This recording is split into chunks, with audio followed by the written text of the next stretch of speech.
1. Heaven and Hell. A person was taken on a tour of heaven and hell. Upon arriving in hell, a place meant to confine demons, they were astounded by the sight before them. A lavish feast was laid out for everyone, yet there was neither music nor laughter. Despite sitting at the banquet table, everyone looked downcast, devoid of any joy. The person noticed that on their left hand was tied a fork, and on their right hand a knife, both of which were 4 feet long, making it impossible to cut or pick up any food, resulting in everyone starving to death. Later, the person ascended to heaven, where the scene was much like that in hell, with equally long knives and forks. However, the inhabitants of heaven were continuously singing, laughing, and enjoying themselves. At first, the person was puzzled, but soon they understood the reason. It was because those in hell only thought of themselves, sharing nothing with others, which resulted in no one being able to eat, and thus all starved. In contrast, the people living in heaven knew to help each other. One would pick up food for another, ensuring that no one went hungry. This was a way of helping others as well as themselves. 2. The Seed.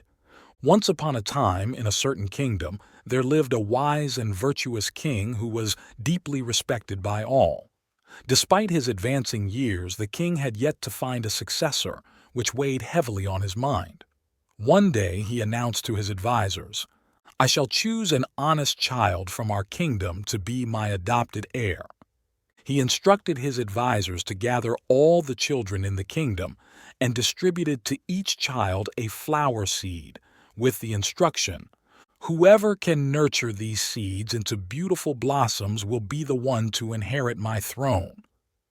The children took their seeds and tended to them diligently, watering, fertilizing, and weeding with great care. Among them was a child who nurtured their seed with utmost attention, yet, despite all efforts, the seed failed to sprout. Even after changing the soil, there was no sign of growth. As the day to present their flowers to the king drew near, the child's seed remained dormant. When the king visited each child to see their flowers, his face beamed with satisfaction. Upon reaching the child with the unsprouted seed, he noticed the child's tear-streaked face and a pot of soil in their hands. Curious, the king inquired, "Why have you brought an empty pot?" The child recounted their diligent care and efforts to nurture the seed, and, admitting a past wrongdoing of stealing apples, speculated that their failure might be a form of retribution. Overjoyed by the child's honesty, the king declared, "You are the truthful heir I've been searching for." This puzzled the onlookers, prompting them to ask, "Why would you choose the child with the empty pot as your successor?" With a smile, the king revealed, "The seeds I gave to all the children had been boiled and were incapable of growing. This child's honesty has shown their true character." Hearing this, the children with beautiful flowers lowered their heads in shame, realizing their mistake. 3. Compromise and Courtesy. There was a scholar who had just stepped onto a narrow wooden bridge when he saw a pregnant woman approaching from the opposite direction. Given the bridge's limited space, he graciously stepped back to let the woman cross first. After she had passed, the scholar proceeded to cross the bridge, only to encounter a woodcutter halfway across, carrying his load of timber. Without a word, the scholar quietly turned back, yielding the path to the woodcutter. On his third attempt, the scholar hesitated to step onto the bridge again, waiting until it was clear of others before venturing forth. However, just as he was nearing the other side, a farmer with a loaded cart began to cross. This time, the scholar, not wishing to retreat again, respectfully removed his hat and asked the farmer, "Excuse me, sir, as you can see, I'm nearly across. Would you mind letting me pass before you?" The farmer, unyielding and glaring, retorted, "Don't you see I'm pushing a cart here?" This led to a heated exchange with neither willing to back down. At that moment, a monk in a boat below noticed the dispute and offered to mediate. After hearing the story, the monk inquired of the farmer if he was in a hurry, to which the farmer admitted he was late for the market. The monk then suggested, "If you're in such a rush, why waste time arguing here? A few steps back and this gentleman could be on his way, allowing you to quickly cross and reach the market." The farmer fell silent at this, and the monk turned to the scholar with a smile, questioning why he didn't just let the farmer go. The scholar explained he had already let several others pass and wondered when he would ever cross if he continued this way. The monk pointed out that despite his concessions, the scholar was still on this side of the bridge. He suggested that yielding once more would not only demonstrate the scholar's character, but also resolve the current standstill. Feeling embarrassed by the wisdom in the monk's words, the scholar introspectively acknowledged the value of patience and the virtue of giving way for the greater good. 4. Fortune and Misfortune. An explorer, accompanied by a local porter, ventured into an uncharted wilderness. While cutting down a coconut tree, the explorer accidentally severed one of his fingers due to carelessness.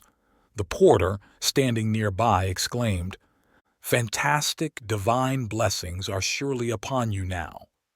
This comment infuriated the explorer, who impulsively pushed the porter into a deep pit and proceeded alone.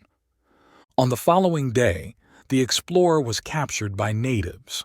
As they were about to execute him as a sacrifice, someone noticed his missing finger and deemed him an imperfect offering, which they believed would bring bad luck. Consequently, they released him.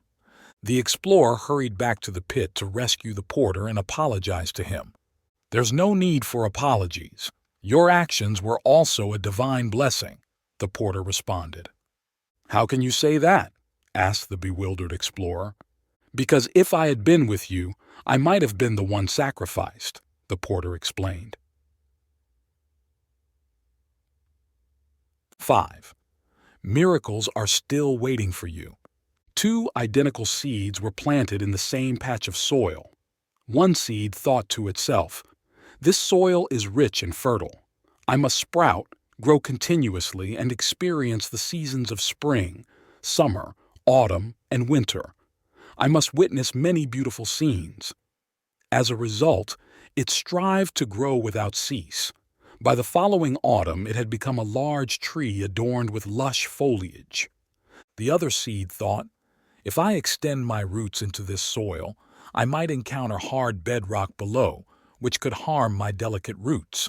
If I sprout, snails may eat me. If I bloom and bear fruit, children might come and pick them. Maybe it's easier and safer just to stay here, buried in the ground." Thus, it remained curled up, lying dormant in the earth. One day, a chicken came scratching around for food, uncovered the second seed, pecked at it a few times, and then swallowed it. 6. Possession and release. A fisherman once caught a sea turtle and took it home, caring for it as if it were his own child. However, the sea turtle refused to eat or drink and remained motionless, spending its days in tears. "My heart belongs to the vast ocean, where my home, my children, and my joys reside. Please let me go back," the sea turtle pleaded with the fisherman. Despite his fondness for the turtle, the fisherman couldn't bear to part with it. But as time passed and he saw his beloved sea turtle growing weaker, his heart softened, and he decided to release it back to the ocean. One day, to his surprise, he heard a knock at the door and found the sea turtle he had released the previous year. "You've found your happiness. Why have you returned?" he asked. "My happiness comes from you. I cannot forget you," the sea turtle replied. "Well then, go on your way. As long as you're happy, that's all that matters. You don't need to come back to visit me anymore," the fisherman said with a tinge of sadness. Reluctantly, the sea turtle left, but a month later it returned again. "Oh, what does this mean? When I wanted to keep you forever, I couldn't make you stay no matter what I did. And now that I've let you go, you come back to me," the fisherman exclaimed in amazement. 7. The Philosopher and the Ass. One leisurely afternoon, the great Greek philosopher Socrates was enjoying a stroll with a close friend, deeply engaged in an enlightening conversation. Out of nowhere, a young man, evidently furious, stormed up to them and struck Socrates on the leg with a stick before making a quick escape. Socrates' friend, outraged by this unprovoked attack, was ready to chase after the young man to confront him. However, Socrates, ever the embodiment of calm, stopped his friend in his tracks, advising against retaliation. "Are you afraid of him?" his friend asked, puzzled by Socrates' lack of reaction. "Do you really think I'm afraid?" Socrates replied with a gentle chuckle, dismissing the notion. "There's no reason for me to fear him." Still skeptical, his friend pressed on. "Then why not stand up for yourself? Why not hit back?" Socrates, with a wise smile, turned to his friend and said, "My dear friend, you're missing the point. If an ass kicked you, would you feel compelled to kick it back?" This story illustrates Socrates' profound wisdom and his belief in rising above petty provocations, a lesson that resonates through time. 8. The Scholar and the Boatman. There was a scholar who took a boat across the river. During the journey, he struck up a casual conversation with the boatman. "Do you understand anything about literature?" the scholar asked. The boatman replied, "No." The scholar then asked, "What about history, zoology, or botany?" The boatman still shook his head. The scholar mockingly said, "You don't understand anything. You're just living a basic existence." Soon after, dark clouds gathered out of nowhere, and the sky turned ominously dark. The storm picked up, and the boat rocked violently as if it was about to capsize, leaving the scholar pale with fear. At that moment, the boatman asked, "Do you know how to swim?" The scholar replied, "No. I know a lot of things, but swimming is not one of them." As soon as he finished speaking, a wave flipped the boat over and the scholar panicked, screaming for help. After the boatman saved him and brought him to shore, he said with a smile, "The things you know, I don't. You called me useless, but you, knowing so much, don't know how to swim, so you're no better than me. It seems you're the one leading a basic existence." 9. The Value in the Useless. While passing by Cook Vienne in the state of Key, a carpenter and his apprentice noticed a crowd performing rituals under a massive tree. The tree's canopy was large enough to shelter thousands of chariots, and its girth measured nearly 100 meters in circumference. However, the carpenter seemed indifferent to the tree. Curious, the apprentice asked, "Master, in all my time learning from you, I've never seen such a fine specimen of wood. Why do you pay it no mind, focusing only on the path ahead?" The master replied, "Let's not talk about it. That tree is good for nothing. If you used it to build a boat, it would be too heavy. As a coffin, it would soon rot. As household furniture, it would be too frail to hold anything substantial. As doors or windows, it would be too flimsy and porous. As beams, it would be prone to termite infestation. It's precisely because this tree is useless for any practical purpose that it has been able to grow so large and live so long." That night, the carpenter dreamed of the tree, which spoke to him. "What do you compare me to? Trees with beautiful patterns are cut down by humans to make objects. Fruit-bearing trees like oranges and lemons are harvested and eventually chopped down after a few seasons. To humans, these are useful trees, but their usefulness shortens their lifespan. You deem me useless, but that uselessness is what has protected me. If I were of any practical use, I wouldn't have lived to such a ripe old age or grown as tall." This story illustrates how what seems useless may possess its own form of value, offering a different perspective on utility and survival. 10. The Diamond. A spiritual man visited and told Al Horford, "If you had a diamond as big as your thumb, you could buy all the land around here. With a diamond mine and the wealth it brings, you could even make your child a king." Thinking of the diamond's value, he couldn't sleep all night. The next morning, he urgently asked the spiritual man to show him where to find diamonds, who said, "Look for a stream that flows from a very tall mountain. The diamond lies among the sand in that stream's bed." So Al Horford sold all his property, determined to find this treasure. He searched and searched, but found nothing, eventually dying on the coast of Spain. The new owner of Horford's house one day found a sparkling object in the sand of a small stream in the backyard. He dug it out, took it home, and placed it on the kitchen shelf. When the spiritual man visited again, he noticed the shining stone on the shelf and said, "This is the diamond." "Has Al Horford returned?" "No, Al Horford hasn't come back yet. I found this stone in the backyard," replied the homeowner. 11. The Thief and the Awakening. One day, a famous master's temple was broken into by a thief. Encountering the master, the thief inquired, "Can I still achieve enlightenment? However, I must be upfront with you about something.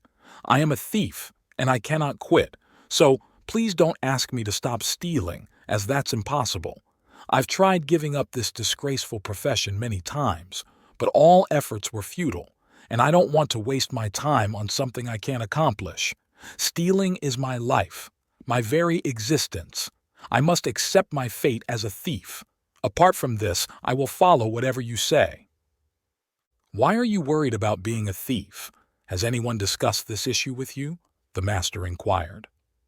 The thief replied, "Every time I visit a temple and meet monks, they all tell me I need to quit this job." The master laughed and said, "Maybe you came there to steal. Otherwise, why would they care about you being a thief, while I don't?" Hearing this, the thief joyfully said, "Wonderful master, you are truly wise. Now I can become your disciple." Thus the master accepted him. "Now go and do whatever you like, but there's one condition. You must awaken. You may enter any house, steal anything you want. Those things are yours. Do whatever you wish, I don't mind, but you must fully awaken." Unaware that he was being tricked, the thief continued, "If that's the case, I'll give it a try." 3 weeks later, the thief returned to the master saying, "If I awaken, I won't be able to steal anymore, and if I steal, the awakening will vanish, and I'll be in dire straits." The master remained calm. "I don't care about those things. Don't mention your thievery or stealing anymore. Now make a decision. If you wish to awaken, you must be determined. If not, make your final choice." The thief was in agony. "But now, it's hard to decide. I've seen it, and it's beautiful. No matter what you say, I can't abandon it." After pondering for a while, he added, "One evening, on my first break-in at the royal palace, I unlocked all the treasure chests. Stealing them could make me the richest man, but I always tried to maintain awareness.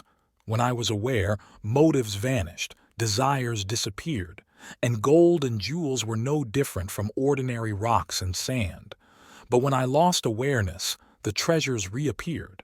This happened countless times, and I even stopped caring about them because all my actions were foolish. They were just rocks after all. Why should I lose myself over them? Ultimately, I decided they were worthless." 12. Who forgives whom? There was someone who wanted to humiliate Buddha Siddhartha Gautama to see how the Buddha would react. This person spat in the Buddha's face. The Buddha calmly wiped his face and asked, "Do you have anything else to say?" It was as if the person had just spoken to the Buddha. This left the person surprised and confused, not knowing how to respond, so he walked away. After returning home, He tossed and turned all night, unable to sleep, realizing he had done something terribly wrong and felt guilty. The next morning he went to the Buddha, knelt at his feet and pleaded, "Please forgive me." The Buddha said, "Now, who is there to forgive you? The one who was spat upon no longer exists, and the one who spat is also gone.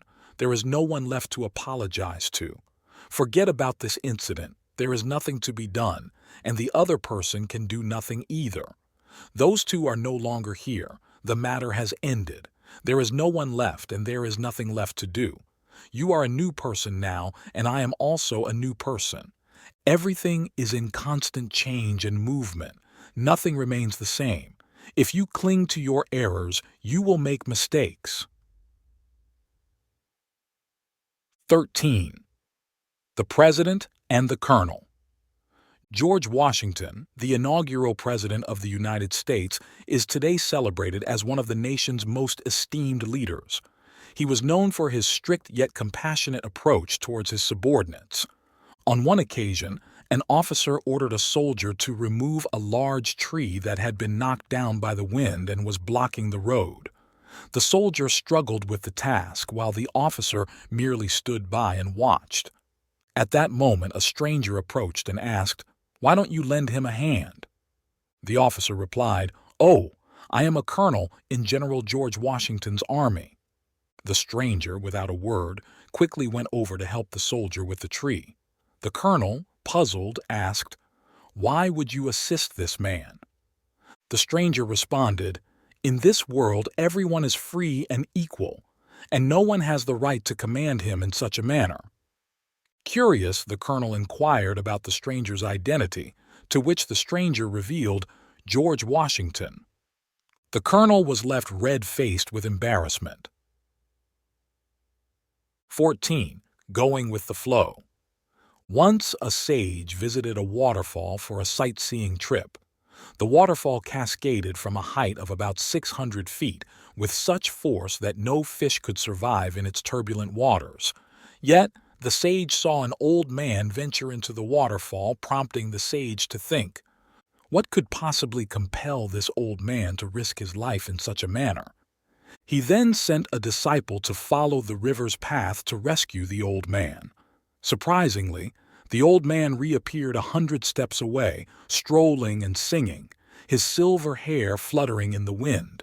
The sage hurried after the old man, and upon catching up, eagerly asked, "Sir, I thought you were a deity, but now I see you're mortal. Could you share how you navigated the fierce current?"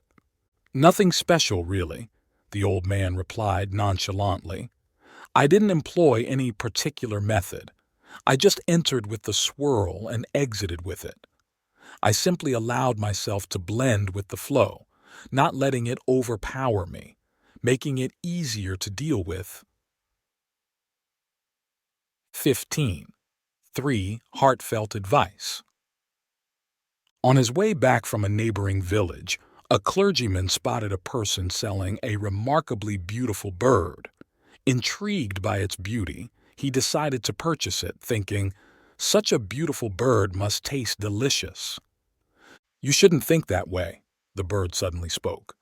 Startled, the clergyman asked, "What? Did you just speak?" "Yes, I am no ordinary bird. If you agree to release me, I'll give you 3 pieces of advice," the bird replied.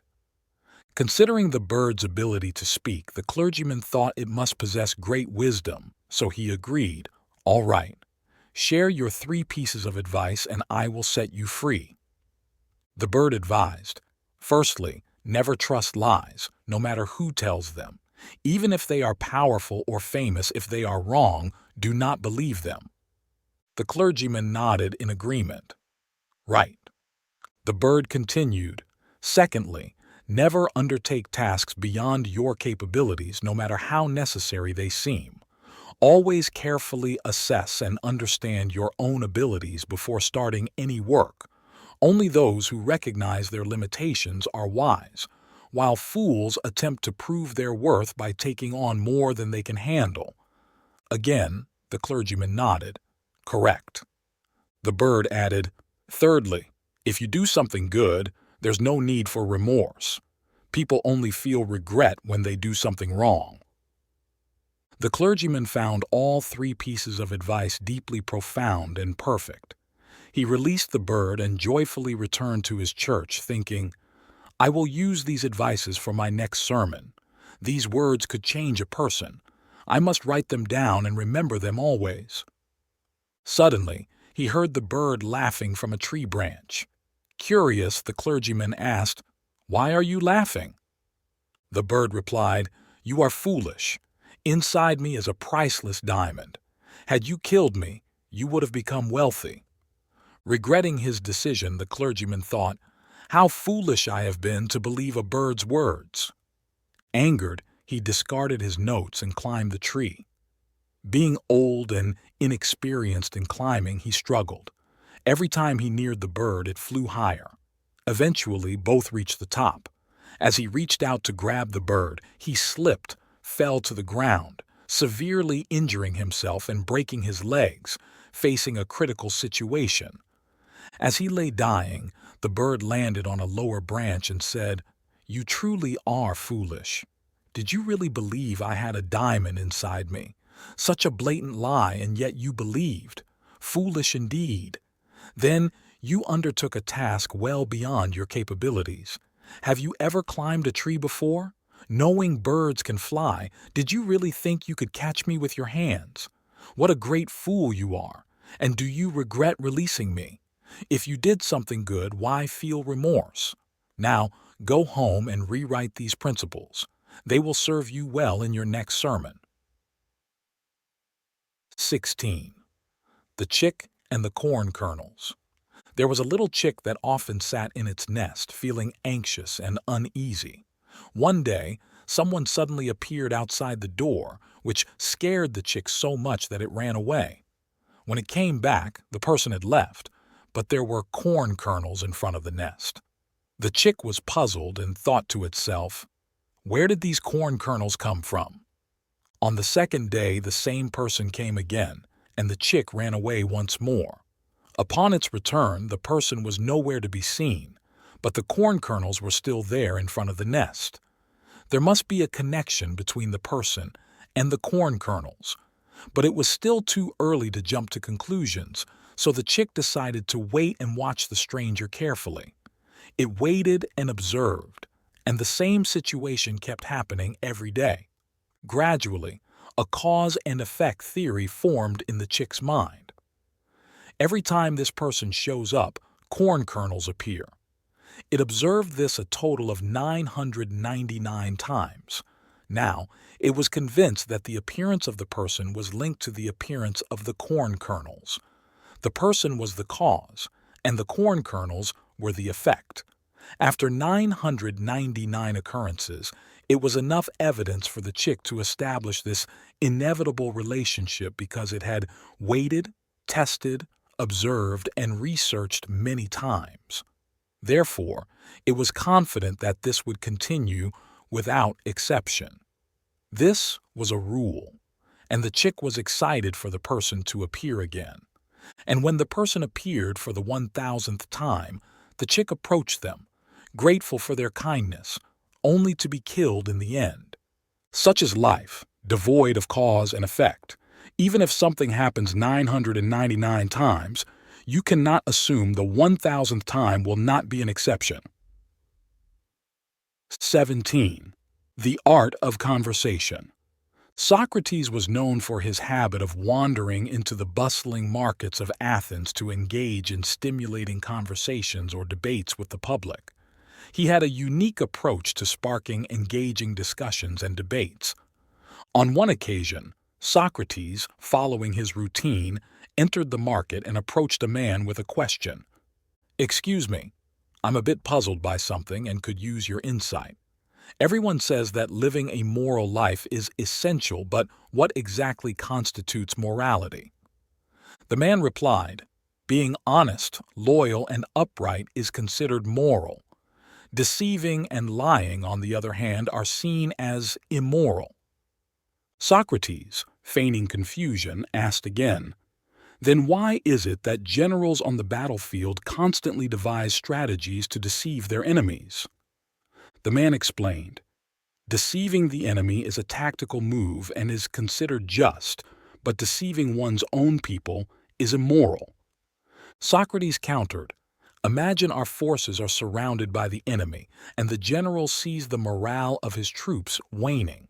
He lies to them saying, reinforcements are on their way, let's courageously move forward. This leads to breaking the siege and winning the battle. Would you consider the general's actions just and moral? The man responded, in dire battlefield situations, such actions might be necessary, but in everyday life, that would be considered immoral. Socrates continued, what if a child refuses to take their medicine and the parents tell them, the medicine is very sweet, to get them to take it, and it cures them?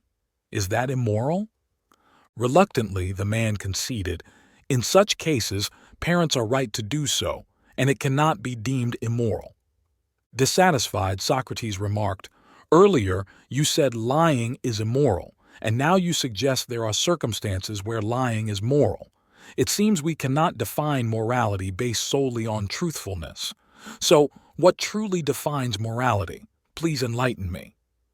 After a moment of thought, the man said, a person unaware of what morality is cannot act morally. Only with a clear understanding can one truly be moral. Socrates finally felt satisfied with this response, smiling and shaking the man's hand. You truly are a great philosopher. Thanks to you, I now understand what morality is. I've been pondering this question for so long, and I sincerely thank you for clarifying it for me. This story illustrates the art of conversation, where questioning and citing specific examples in different contexts lead to a comprehensive understanding of complex issues. 18. The river that could fly. Originating from the distant hills and mountains, a river meandered through various rural landscapes before reaching a desert. Like the obstacles it had previously conquered, the river aspired to cross this desert too. However, upon entering, it found its waters disappearing into the sand. Despite trying numerous paths and methods, all efforts were in vain. The river was disheartened, unsure of how to fulfill its destiny of traversing this desert. It was then that a voice from the desert whispered, if the wind can cross the desert, so can the river. Yet, the river's waters protested, vanishing into the sand without a trace. The wind, capable of flight, could cross the desert. The voice continued, use the most basic approach to move forward. If you can't penetrate, you won't vanish either. Turn into a marsh and let the wind guide you to your goal. But where do I begin? The river questioned. Let the wind absorb you, came the reply. Reluctant to adopt this method, the river had never experienced being absorbed before and did not want to lose its identity or alter its principles. Without its waters, the river doubted its ability to reform. The sand spoke. The wind can assist you in this. It will lift your waters, carry them across the desert, and then release them. The water will fall as rain, and these raindrops will gather to form a river once again. Are you sure it will reform as a river? The river inquired. It will. If you don't believe, you'll be stranded here and vanish. At best, you might become a marsh, but even that would take years, and it's not guaranteed you'd become a river again. Can I remain a river as I am now?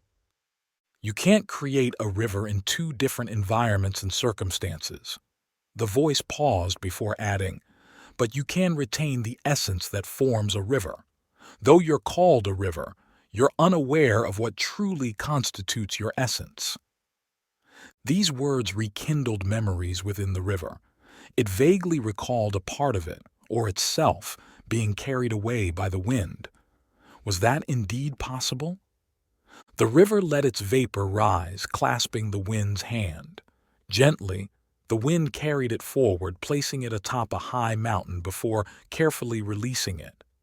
Fear and doubt made every action, every detail, deeply imprint on the river's memory. It thought, yes, now I understand what collaboration means. As the river was learning its lesson, it heard the sand whisper, because we are always within the river, witnessing it daily. We know this. This is why it's said, for a river to continue its life, it must inscribe itself upon the sand. 19. The light of dawn. The rabbi spoke to his disciples, saying, "Do you know when the night ends and the day begins?" The disciples responded, "Is it when one can distinguish between a goat and a dog from afar, signaling the arrival of day?" "That's not correct," the rabbi replied. "Then what is the correct sign?" the disciples inquired. "It's when we can clearly see the face of another person, meaning when you can still recognize your brothers and sisters. Because if the disciples cannot see these things, no matter the time, it is still night." 20. The crux of the matter. For 20 years of teaching at the University of Pennsylvania Law School, Dr. Adrian would always begin his lectures by writing two numbers, 2 inches and 4 inches, on the board and then asking his students, "What's the answer?" Some would say 6, others 2, some might guess 8. A few found it boring and remained silent. After a lively debate among the students, Dr. Adrian would finally speak up. "Arguing like this is futile because you're missing the crux of the matter. What is the operation? Are we adding or subtracting, multiplying or dividing, or is it something else entirely? Without understanding the problem, how can you possibly find the right solution?" 21. Luck in the midst of chaos. In the heat of a fierce battle, a lieutenant suddenly noticed an enemy plane plummeting towards the ground. Common sense dictated to hit the dirt immediately upon such a sight. However, in that critical moment, about 15 feet away, a fellow soldier remained standing, oblivious to the imminent danger. Without a second thought, the lieutenant dashed towards him, pulling him down to safety just as a massive explosion erupted, covering them in a thick blanket of dust and debris. Once the chaos subsided and silence returned, they stood up, brushing off the dust. It was then that the lieutenant turned around and was struck with horror. The spot where he had been standing moments before was now a large, deep crater. Sometimes, in the act of helping others, we inadvertently save ourselves as well. 22. Adapting and teaching. Confucius, after moving to the state of Qi for 3 years, found himself amidst the conflict of the state of Lu being attacked by the state of Wu. The state of Song came to Lu's aid, stationing its troops at the camp of Chengfu. Confucius was trapped between the state of Lu and Qi, enduring 10 days without food. At times, not even wild vegetables were available, leaving him extremely hungry. One of his disciples, Zigong, secretly brought back a cooked pig, which Confucius accepted without questioning its origin and ate immediately. Zigong also exchanged stolen clothes for wine, which Confucius drank without inquiry. However, when Duke Ai of Lu came to receive him, Confucius displayed the demeanor of a true gentleman, refusing to sit on an improperly laid mat and declining to eat meat that was not properly cut. Seeing this, Zigong asked, "Why do you seem different now compared to those difficult days trapped between Lu and Qi?" Confucius replied, "Back then, I adapted to our desperate circumstances. Now, I act this way to teach by example." 23. Crucial insights. In Africa, a Buddhist devotee embarked on a pilgrimage to the Himalayas in India, driven by the fervent wish to visit the sacred sites of Bodh Gaya and Lázaro Cárdenas, 2 of the most challenging destinations to reach. The pilgrim path was crowded, narrow, and fraught with difficulties, flanked by deep chasms and perennially covered in snow, where a single misstep could be fatal. Prior to setting off, the pilgrim meticulously prepared, carrying only minimal luggage due to the treacherous mountain terrain and the thin mountain air, which made breathing a struggle. On the ascent, the pilgrim encountered a young girl about 10 years old, carrying a robust child on her back. Drenched in sweat and gasping for air, she seemed to be in distress. Approaching her, the pilgrim asked, "Young lady, you seem exhausted. Why not let the child walk on his own?" The girl, visibly annoyed, retorted, "So, the things you carry are important, but what I carry isn't. He's my brother." This response left the pilgrim in astonishment. Indeed, the girl was right. While the physical loads they bore differed, there was no real distinction between them. Whether it was the brother on the girl's back or the backpack on the pilgrim's, both were heavy. Yet, when weighed with the heart, their burdens were immeasurable. Love has the power to alleviate weight, to make us forget our burdens. Any act born of love is inherently beautiful. In contrast, duties not rooted in love can leave us feeling enslaved. 24. A father's test of faith. In a vivid dream, a man receives a divine command to sacrifice his only son. Awakening with a heavy heart, he prepares for their journey into the forest, a place unknown to his son, who is brimming with excitement at the adventure ahead. In the dead of night, the child, curious and innocent, questions their purpose in the woods. The father, torn by his secret burden, struggles to respond. Eventually, he draws a parallel between their relationship and that of mankind's with the Almighty, hinting at the profound nature of his task without revealing its grim reality. Deep in the forest, as the father sharpens his knife, a tool meant for a sacrifice his son blissfully aids in, unaware of its true purpose, the bond of trust and faith between them is put to the ultimate test. The son, noticing his father's peculiar actions, inquires with innocence. Faced with the direct question, the father hints at the impending sacrifice, to which the son responds with unwavering faith, mirroring the father's devotion to the divine will, showcasing the complexities of faith, obedience, and love within their familial bond. 25. The Power of Dialectics. A teacher asks a student, "There are two people. One is very clean and the other is quite dirty, and they decide to go down to the river. Who do you think will take a bath?" "The dirty one," a student responds. "No. Why should he take a bath? Being dirty has become a habit for him. Meanwhile, the clean person always wants to maintain their cleanliness." The teacher explains. Let's reconsider this. If a clean person and a very dirty person head to the river together, who will bathe? "It's simple," the student speaks up again. "The clean person wants to keep clean, so they will take a bath." "Wrong again," the teacher counters. "Why would the clean person need to bathe if they are already clean? It's the dirty person who would want to get clean. Let's go through this one more time. A clean and a dirty person go to the river.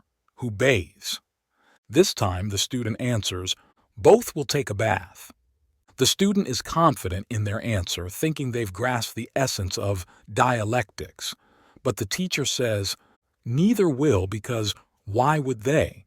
The clean person is already clean, and the dirty person is accustomed to being dirty." 26. Teeth gone, tongue remains. Lao Tzu's mentor, Chang Tung, was profoundly learned and had unique approaches to problem solving. One day, Lao Dan visited his ailing teacher. Chang Tung opened his mouth to show Lao Dan and then asked, "Do you see any teeth left in my mouth?" "No, master, all your teeth are gone," Lao Dan replied, shaking his head. "And what about my tongue? Is it still there?" Chang Tung inquired, sticking out his tongue. "Yes, master, your tongue is still there," answered Lao Dan. "Do you grasp the meaning of this?" Chang Tung asked.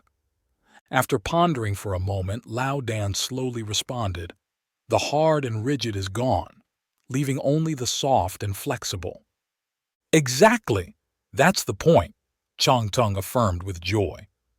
Under his teacher's guidance, Lao Dan understood that softness and flexibility can overcome hardness and strength, embodying the principle of using the soft to defeat the hard. 27. The mystical doorway. In a kingdom far away, there was an esteemed official who was not only exceptionally talented and supremely intelligent, but also an extraordinary diplomat, deeply trusted by the king. After his demise, finding someone to fill his shoes was no small feat. The king scoured the realm and finally shortlisted 3 candidates. The first was a brilliant mathematician who could solve any mathematical problem thrown his way. Mathematics, requiring utmost precision, forms the basis of all other sciences, making it the foundation of knowledge. Next, there was a philosopher who was also a magnificent magician. He could conjure theories, reasonings, and entire worlds out of thin air, without the need for any external aid. He was also a writer, crafting universes with his words and imagination. The third was a cleric, a man of unwavering faith in God, dedicating his days to prayer. On the day of the challenge, the king told them, "You have 3 days to prepare. On the 4th day, the contest will begin, and I will choose the victor to be my chief advisor. Prove your wisdom." The mathematician, fearing time was too short, worked day and night forgoing sleep and food, determined to secure a prosperous future. The philosopher prepared for all possible scenarios, readying himself to tackle any intellectual challenge that might be presented. The cleric, however, lived his days in tranquility, praying and strolling, believing that every moment was a test in itself, thus requiring no special preparation. On the day of the test, the king presented them with a locked door adorned with numerous numbers but no key. The numbers were the key to unlocking the door, and the first to emerge would be declared the winner. The mathematician feverishly began calculating, trying to crack the code, while the philosopher used his unique methods to ponder over the riddle. The cleric, feeling out of his depth in mathematics and science, chose instead to sit in a corner, sing, pray, and eventually, out of simple curiosity, check the door, only to find it unlocked. When the king announced the end of the contest, revealing the cleric as the winner, it dawned on the others that sometimes the simplest solution is the most effective, and that overthinking can cloud judgment. The cleric's faith and simplicity had led him to victory, underscoring the king's wisdom in valuing diverse qualities in leadership. 28. The final day.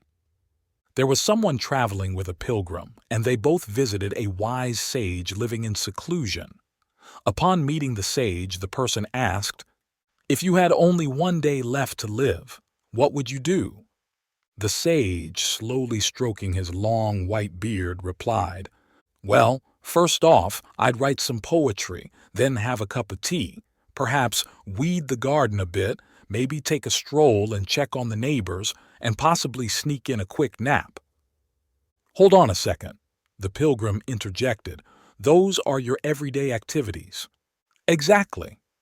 The sage responded, "Why should the last day be any different from the rest? The final day of our lives holds more significance than any other, for it is the day of departure, and it lurks within the 365 days of the year, silent and unnoticed, with no one knowing where it might fall. 29. The Robert Rosenthal effect. American psychologist Robert Rosenthal conducted a fascinating experiment with mice at Harvard University as follows. Initially, he divided the experimental mice into 2 groups. He assigned Group A to one team of researchers and told them, "You're in luck. These mice have been carefully selected. They are very intelligent, perfect for circus training." Then he assigned the other group to a different research team, telling them, "Unfortunately, These mice are just average, not very bright, so please use the most basic methods to train them. Following these instructions, the two lab teams proceeded with their training. After some time, Rosenthal had both groups conduct an experiment where the mice had to find their way out of a maze. For mice, navigating through tunnels to find food is natural. However, this journey had many dead ends, requiring them to remember their paths, and only the intelligent mice could successfully escape the maze. The results of the test showed that the mice from Group A were significantly smarter than those from Group B, quickly finding their way out of the maze. Upon concluding the experiment, Rosenthal revealed to the lab teams that he had randomly chosen the mice without any selection, and in reality, he had no idea which mice were more intelligent than others. He had simply told Group A that their mice were very smart and Group B that theirs were just average. Because the Group A team believed their mice were intelligent, they employed special training methods. As a result, the mice in this group indeed became smarter. Conversely, the Group B mice were considered average and trained with only basic methods, leading to them not being as smart. 30. The Hand of Mokusen Hioki. Monk Mokusen Hioki lived in a temple in Tanba. A devotee came to him to complain about his miserly wife, so Mokusen Hioki paid the wife a visit. Upon meeting her, he didn't say a word but simply held up a clenched fist in front of her. "What are you trying to say?" she asked in surprise. "If I only hold up my hand like this in front of you without striking, what would you call it?" he inquired. "Bizarre," she replied. Then he spread his hand out in front of her and asked, "Suppose I keep my arm extended like this indefinitely, without changing. What would you call that?" "Still bizarre," she answered, "as long as you understand that you can be a good wife." With that, Mokusen Hioki left. From then on, she became kinder and more affectionate towards her husband and children, shedding her miserly ways, and even began to frequently engage in charitable acts. 31. Letting go. An African tribesman had a unique method for capturing baboons. He would draw the baboon's attention from a distance, then place the monkey's favorite food inside a cage with bars spaced closely together, and walk away. As he distanced himself, the baboon, thrilled, would rush over and reach inside to grab the food. However, because the bars were so close together, the baboon couldn't withdraw its hand while holding on to the food. At this point, the tribesman could easily approach and capture it. It was crucial not to rush, as that could scare the baboon away. The baboon's greed made it desperate to hold on to the food, rendering it unable to pull its hand out.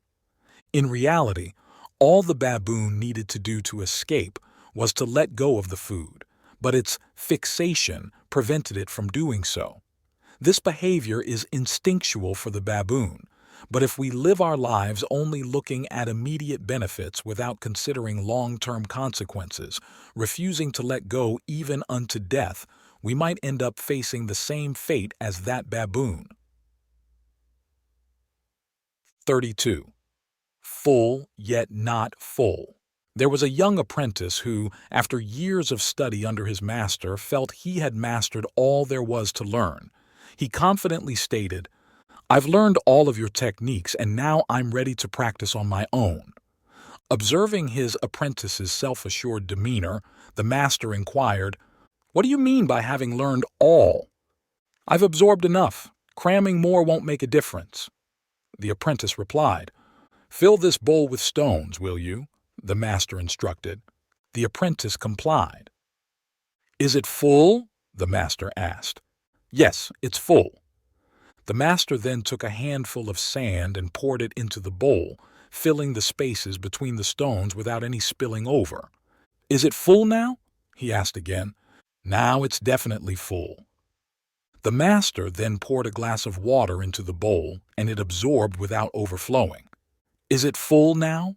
he questioned once more. The apprentice, humbled, bowed his head. This story deepens our understanding of the saying, "Learning has no bounds." Young people often think that having read many books means they've encompassed all knowledge, much like the bowl filled with stones.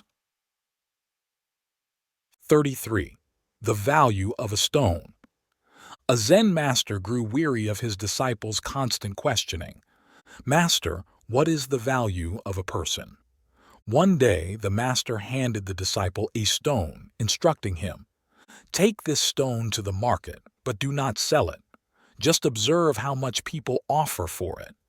Following the master's instructions, the disciple took the stone to the market. Someone offered $2, admiring its size and beauty. Another, thinking it could be carved into a pendant, offered $10. Others saw it as a decorative piece, a gift for a child or something else, each with a different purpose, but no offer exceeded $10. The disciple reported back to his master. The master said, "Tomorrow, take it to the gold market and ask those there what they think. But remember, only inquire about the price. Do not sell it." The next day, the disciple returned from the gold market, excitedly telling his master, "They must be mad. One offered $100 right away, another offered 1,000, yet another 10,000, and some even more." Remaining calm, the master instructed, "Tomorrow, take it to the jeweler's, but do not sell it, just inquire about the price." At the jeweler's, the disciple was astounded by the offers, $10,000, then 20,000, and even higher, but he refused to sell. The jeweler kept increasing the offer up to $200,000, insisting, "We'll pay $200,000. Isn't that enough? Just sell it and name your price." The disciple honestly replied, "I cannot sell it. It belongs to my master. I'm only here to inquire about its price." Returning, the disciple handed the stone back to his master, who then explained, "We never intended to sell it, but now do you understand? If you only ask without reflecting, your worth is only what those in the market see. The true value of a person lies in their heart, and to recognize that true worth, one must first possess a noble perspective to see one's own value and that of others. Our value isn't determined by external judgments, but by what we set for ourselves, persevering with self-discipline, striving for personal growth, and cultivating resilience.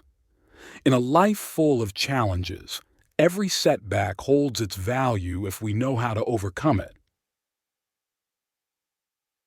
34. Beauty and ugliness. A teacher and his students were traveling and decided to rest for the night at a roadside inn. The innkeeper had two wives, one strikingly beautiful and the other quite plain. This led to a debate among the students about whom the innkeeper loved more.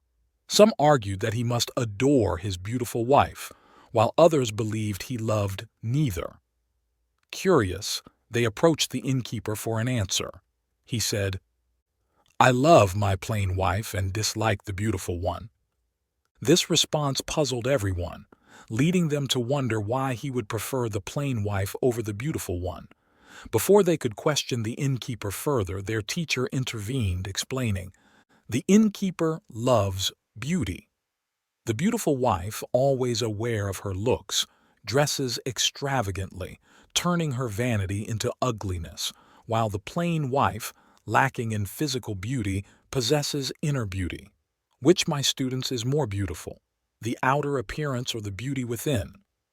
The teacher implied that the beautiful wife's arrogance made her unattractive. How could vanity ever be considered beautiful? The plain wife, aware of her lack of physical beauty, remained humble, and that humility was her true beauty. 35. Where to go? A student of a certain philosopher was always curious about everything he saw, constantly questioning or inquiring about various things. One day, noticing his teacher appeared weary, the student said, "Master, I know your time in this world is limited, but before you leave this physical form, may I ask one question? Otherwise, it will trouble me for life." The teacher, puzzled, made an effort to open his eyes and look at his student, asking, "What is it?" The student asked, "After you pass to the other side, where will you go?" The teacher replied, "Why would I need to go anywhere else?" After saying this, the teacher closed his eyes and passed away. "Not needing to go anywhere else?" the student repeated, dissatisfied with the teacher's answer. In fact, the wise teacher had given a profoundly subtle response, but understanding it required a high level of spiritual insight. Not needing to go anywhere else implies that the wise teacher had already been everywhere, in a sense, and no longer needed to travel anywhere. 36. The Divine Insult. There lived a great theologian who led a solitary life. One day, God sent an angel to wake him. The angel said, "Your prayers have been answered by God. All your wishes will be granted. Just tell me what you desire, and I will make it happen." The theologian, looking disheartened, replied, "I wish you had come earlier when I had many desires, but now I've come to accept myself as I am, living contentedly. I'm indifferent to whether God exists or not. I don't seek his favors. I used to pray because it felt right, but now I no longer ponder on such matters. I'm satisfied with what I have. You're too late, but please extend my thanks to God." The angel responded, "This is an affront to the divine. God has offered you a wish, and you must make one." The theologian felt troubled and said with a shrug, "What should I wish for then? Can you advise me? I have everything I need and am quite content. My life is wonderful, flawless, filled with joy and happiness. Perhaps you can tell God how grateful I am for his help." However, the angel insisted, "No, you must wish for something. It's a matter of courtesy, do you understand?" With no other choice, the theologian finally said, "If you insist, then please tell God to maintain my life as it is. Just grant me the continuance of what I already possess." 37. The Fisherman and the Gems. Before dawn broke, an elderly fisherman set out to the river to start his day. Suddenly, something tangled around his leg. It turned out to be a bag of stones. He picked it up, set aside his net, and sat by the riverbank waiting for daylight. To pass the time in his boredom, he took a stone from the bag and tossed it into the river with a splash. He continued, throwing stone after stone. As the sun began to rise, he realized the bag was empty, save for the single gem he held in his hand. In the sunlight, he shouted in dismay upon discovering the stone in his hand was a precious gem. He couldn't believe he had thrown away a whole bag of gems. Regretting his massive loss, he berated himself, weeping as though he had lost his mind. By chance, the old man had found a fortune, but just as carelessly lost it. However, it was still fortunate that daylight came before he threw the last gem away. How many of us have had luck like that old fisherman in our lives? In the darkness, before the dawn of realization, we waste many precious opportunities. Life is a treasure trove of gems, yet often we don't know how to utilize it, squandering it instead. By the time we learn to appreciate its value, time has already slipped away. When the secrets, joy, liberation, compassion, and wisdom are gone, a lifetime has also passed. 38. Habit. There was a young man who was so desperate to become wealthy that he would rush to any place rumored to hold the secret to riches. One day, he heard about an old man with silver hair living deep in the mountains who could grant any wish to those fortunate enough to find him. Believing that meeting this man could fulfill his desires, the young man prepared his belongings overnight and set out at dawn. After 5 grueling days of searching, he finally met the old man. Eagerly, he asked for a magic gem or some treasure that would make him wealthy. The old man told him, "Every morning before sunrise, go to the sandy riverbank in your village and look for the wish stone. This stone is unlike ordinary ones. It glows and feels warm. Finding it will make your wish come true." Grateful for the advice, the young man hurried back home. Every morning he would go to the sandy bank and search among the stones, discarding those that neither glowed nor felt warm by throwing them into the river. This continued for over half a year without success.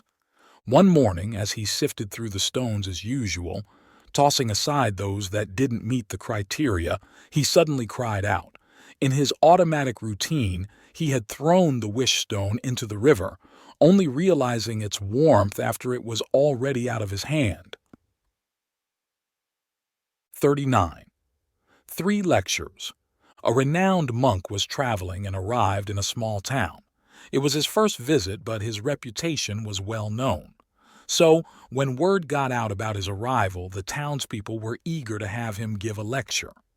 The monk humbly said, "I'm just a simple man. I fear my teachings might only confuse you more, so I'd rather not speak."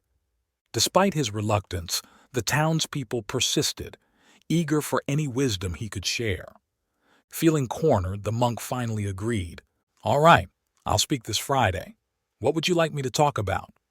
The unanimous response was, "About God, of course." Come Friday, the town gathered in excitement. The monk stepped up to the podium and started with a question. "Do you know what I'm going to say about God?" The crowd, taken aback, replied, "No, what are you going to tell us?" The monk responded, "Well, if you're not prepared, there's no point in me speaking. This is a complex topic that requires some groundwork to truly understand." With that, he left the podium. The crowd was baffled and decided to ask him to speak again the following Friday. A week passed and the monk stood before the town again, posing the same question. "Do you know what I'm going to say?" This time, the crowd answered in unison. "Yes." The monk replied, "If you already know, then there's no need for me to waste your time." And once again, he left the stage. Now, thoroughly perplexed and feeling on the edge of frustration, the townspeople pleaded with him for one more chance. On the third Friday, the monk asked the same question. "Do you know what I'm going to say?" This time, the townspeople were cleverer. Half said yes, while the other half said no. The monk concluded, "Then there's no need for me to speak. Those who know, please share with those who don't." 40. The stream. Once, a teacher and his student were passing through a forest at midday under the scorching sun. Feeling thirsty, the teacher asked, "Go back to the stream we just crossed and bring back some water." The student returned to the stream but found it had become muddy from recent passage of some carts, making the water undrinkable. He returned and informed his teacher, "The water in the stream has become murky and can't be used for drinking. Let's continue on. There's a river not far ahead where we can get water." The teacher insisted, "We must go back to that same stream." The student was internally frustrated, knowing the water was unsuitable for drinking, and he too was thirsty. Nonetheless, he obeyed his teacher and went back, then asked, "Why are you so adamant about drinking water from that stream?" The teacher simply replied, "Go back one more time." Upon the student's third visit to the stream, the mud had settled, and the water was clear again, with no sediment in sight. Delighted to see the water clean, the student eagerly filled his container and returned.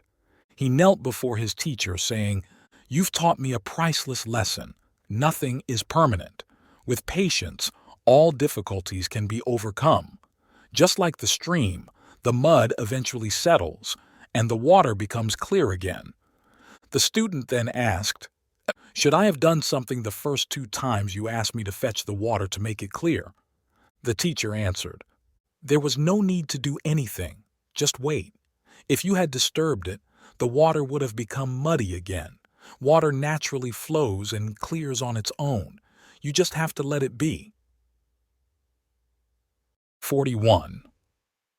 Gratitude. 5 simple-minded men were seen carrying a large boat on their heads as they entered a town. The sight was so astonishing to the townspeople that they couldn't help but stare in disbelief. The boat was so large it seemed it could crush them. Why would they carry it like this? Curious, one bystander approached and asked, "What are you guys doing?" One of the men replied, "We can't bear to part with this boat. It's because of this boat we were able to get here. How could we just abandon it? Without it, we wouldn't have made it to this place. We might have perished on the other shore.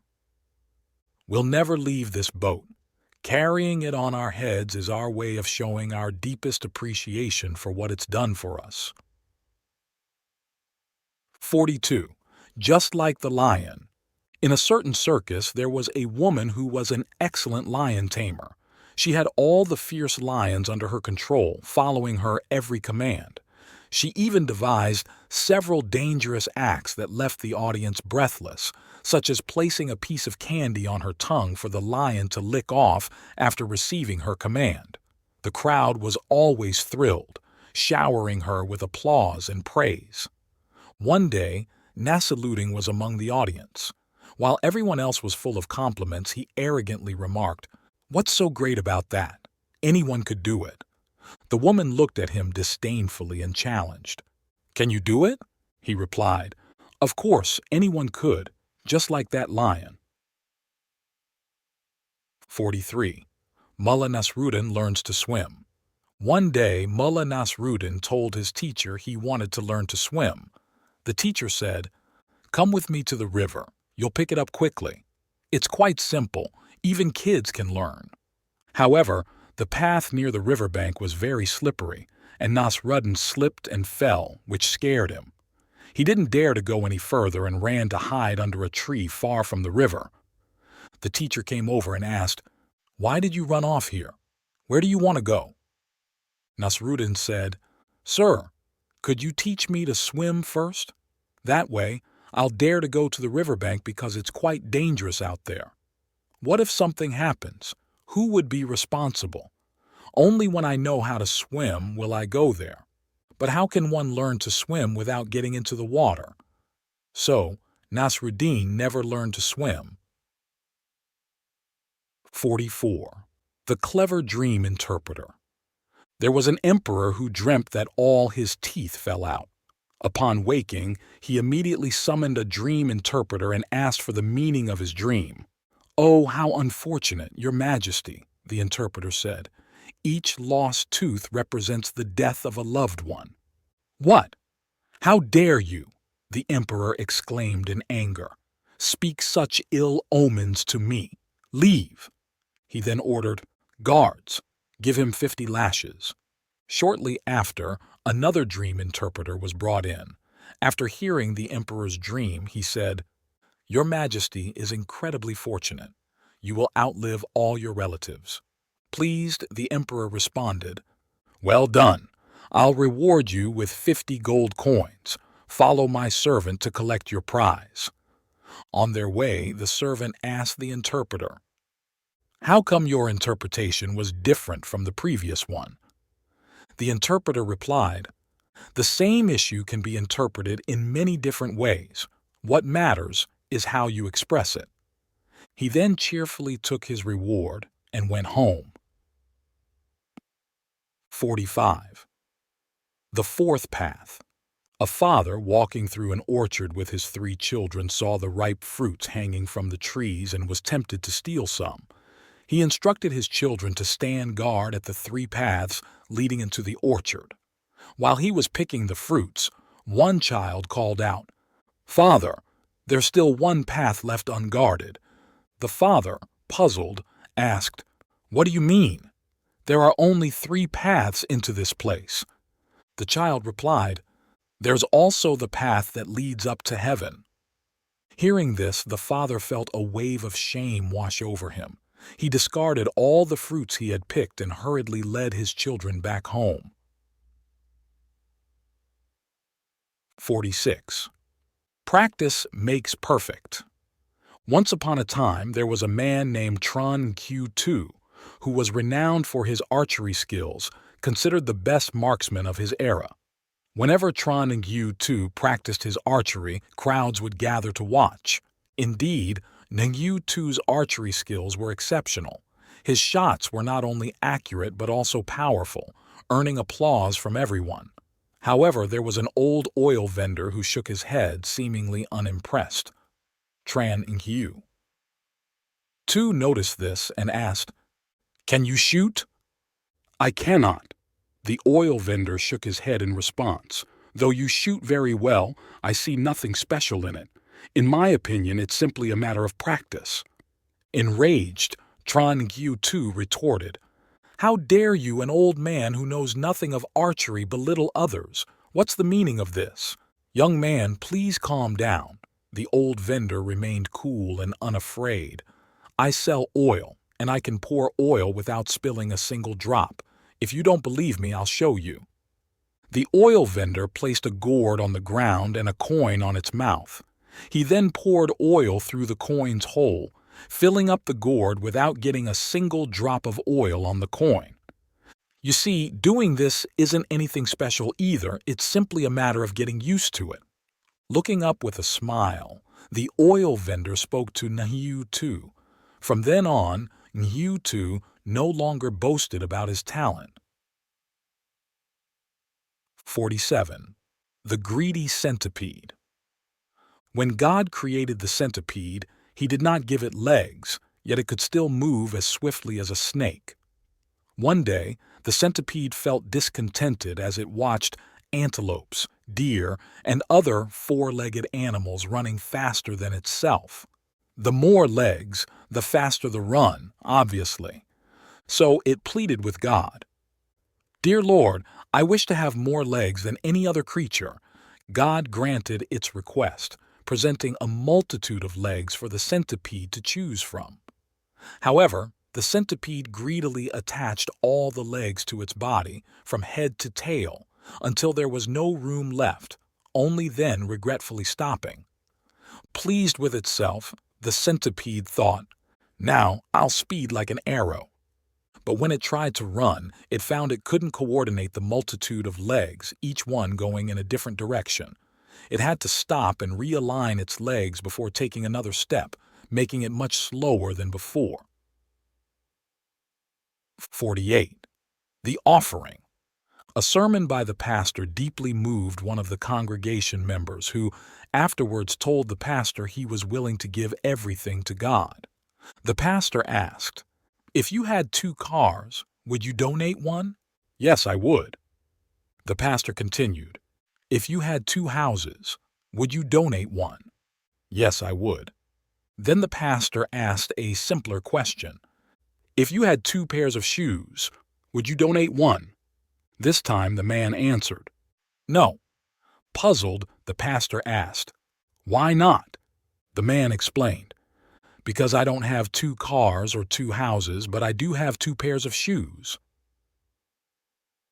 49. The Magic Stone. A peculiarly dressed man approached a group of women in a small village and claimed, "I possess a magical stone that can turn water into delicious soup when boiled. If you don't believe me, I'll cook some for you right now."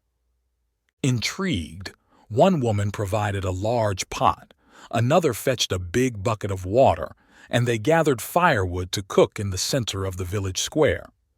The stranger carefully placed the stone in the pot of water, stirred gently, and tasted it, nodding in approval.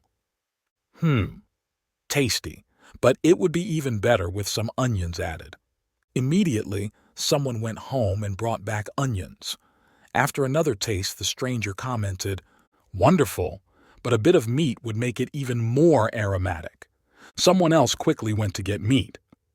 "Adding some vegetables would really enhance the flavor," the stranger suggested next. With each tasting, the stranger requested another ingredient, leading to contributions of salt, sauce, and various other ingredients from the villagers. Eventually, as everyone savored their bowls of soup, they realized it was the best they had ever tasted. It was just an ordinary stone the stranger had found on the road. The real magic was in the willingness of each person to contribute, creating a delicious soup together. When everyone contributes and unites, the magic of the soupstone lives in each person's heart. 50. The daughter and the daughter-in-law. Two women were chatting in the park when one asked the other, "How's your son doing?" "Don't even ask, it's such a misfortune," the other woman sighed. "He's so pitiable, married to a lazy wife who doesn't cook, clean, do laundry, or take care of the kids. She just eats and sleeps all day, and every morning my son has to prepare breakfast and bring it to her in bed." After a moment of sobbing, she turned and inquired, "And how about your daughter?" "Oh, my daughter is very fortunate." The woman beamed with happiness. "She married a wonderful man who doesn't expect her to do any household chores. He takes care of everything like cooking, cleaning, laundry, and looking after the kids. Moreover, he even serves her breakfast in bed every morning." 51. Fire. In a workshop, various tools were discussing how to handle a piece of tough metal. The axe, boasting of its strength, declared, "Let me handle this. I'll take care of it quickly." So, it swung at the metal but soon became dull and chipped while the metal remained unscathed. "Let me try," the saw said eagerly, biting at it with its teeth, only to end up with broken teeth and a blunted edge. Then the hammer laughed and said, "You guys are useless. Step aside and let me do it." But after a series of loud, ear-splitting strikes, the hammer too was damaged, and the metal was still unaffected. "Can I give it a try?" A small flame nearby spoke up. It was ignored by the others, but still, it approached the metal. Gently, the flame warmed, steadily increasing the heat. As time passed, under the flame's persistent heat, the metal began to glow red and eventually melted away. 52. Regret. A renowned monk passed away, and everyone thought he had attained enlightenment, so they revered him greatly. On the same day, a well-known prostitute from the town also died. She lived near the monk's temple, and they were neighbors. An angel was sent to take the monk to heaven, while another angel escorted the prostitute to hell. However, when they reached the gates of heaven, they found them shut. St. Peter explained, "You've knocked on the wrong door. Take the monk to hell and bring the prostitute to heaven." The angel was confused. What? He was a famous ascetic, constantly in meditation and prayer. So, we didn't question bringing him here. The woman, on the other hand, surely belongs in hell, so the other angels have already taken her there. It seemed straightforward. St. Peter clarified, "You've only seen the surface, hence the mistake." This monk appeared calm outwardly, but inwardly he constantly thought, "I'm living a mistaken life. That woman is beautiful, and I can have her just by reaching out. Just crossing the street, I can see her. I'm engaged in meaningless acts, praying and always having to appear saintly, but gaining nothing." But he never acted due to his concern for reputation. Many people, like this monk, appear righteous because they are cowardly. He was cowardly because he was well known and respected, and his reputation prevented him from approaching the prostitute. Cowardice always breeds fear, so he was merely a flesh-and-bones ascetic, eating moderately and living uprightly. However, he was constantly haunted by the thought of the prostitute desiring to possess her. The prostitute, on the other hand, was filled with remorse, constantly regretting her life choices. She knew she was wasting her life, losing the most precious aspects of human existence for money, selling her body and soul. She always looked toward the monk's temple, aiming to live by its sanctity. That was her true meditation. She prayed for a chance to enter the temple, but felt unworthy as a prostitute, fearing she'd desecrate the sacred place, so she only dared to look from afar. She continuously condemned herself for losing everything. St. Peter concluded, Take the prostitute to heaven and the monk to hell. Their outward appearances differ, as do their hearts, yet both are filled with regret. 53. This is not heaven. A pastor, after passing away, was led to what seemed like heaven, a place of stunning beauty. He was escorted into a grand, luxurious room where his every wish was immediately catered to by attentive servants. If he felt hungry, the finest meals were brought to him. If he felt even the slightest thirst, often before he even realized it himself, drinks were presented to him. At first, the pastor enjoyed this life, but soon he grew bored. He was accustomed to being busy with church affairs and missionary work, and now, sitting idly, he felt restless and uncomfortable. One day, a servant appeared and asked, "What do you need? You're not hungry or thirsty, just uneasy. I'm not sure what to do." The pastor replied, "I can't just sit around like this forever. I need to do something." The servant questioned, "What's missing? We've met all your needs. What else do you want to do?" The initial joy the pastor felt had turned into unease, and he expressed his dissatisfaction. "Is this what you call heaven?" The servant responded, "Who told you this is heaven? This place is hell. Let me make it clear, you are in hell." That's when the pastor realized a place where there's no work to be done is indeed hell. The idleness was driving him mad. Without the challenges of dealing with fervent believers, no one to preach to, and nothing to keep him occupied, such a life was truly hellish. 54. The Divine Turtle. A divine turtle was captured by a fisherman, prompting it to send a dream to King Yuan of Song. That night, King Yuan dreamt of someone peeking through the window who then said, "I dwell in the Tai Lo marshes and came on behalf of the water deity Than Jiang to visit the abode of the river god. Unfortunately, I was captured by a fisherman named Du Thu." Upon waking, King Yuan found the dream peculiar and consulted a dream interpreter. The interpreter informed him, "This was a divine turtle sending you a message in your dream." King Yuan inquired among his attendants, "Is there a fisherman named Du Thu?" One attendant confirmed, "There is a fisherman by that name." Consequently, King Yuan summoned the fisherman Du Thu to the palace. The following day, Du Thu appeared before the king, who asked, "What have you caught recently?" Du Thu replied, "Not long ago, while casting nets, I caught a large white turtle, its shell about 5 feet wide." King Yuan ordered Du Thu to present the turtle to him. Du Thu complied and brought the divine turtle to the king. King Yuan several times contemplated killing the turtle, but also wanted to keep it alive. Torn and unable to decide, he once again called for the dream interpreter. The wise soothsayer advised, "If you use the shell of this turtle for divination, it will bring good fortune." Thus, King Yuan ordered the turtle to be killed and its shell used for divination, which proved to be incredibly accurate for all 72 consultations. The divine turtle, despite its ability to communicate through dreams to King Yuan, couldn't escape the fisherman's net. Its gift of prophecy was accurate every time, yet it couldn't avoid its fate. It seems that intelligence has its limits, and even extraordinary wisdom can sometimes fail to change one's destiny. 55. The Lightning Bolt.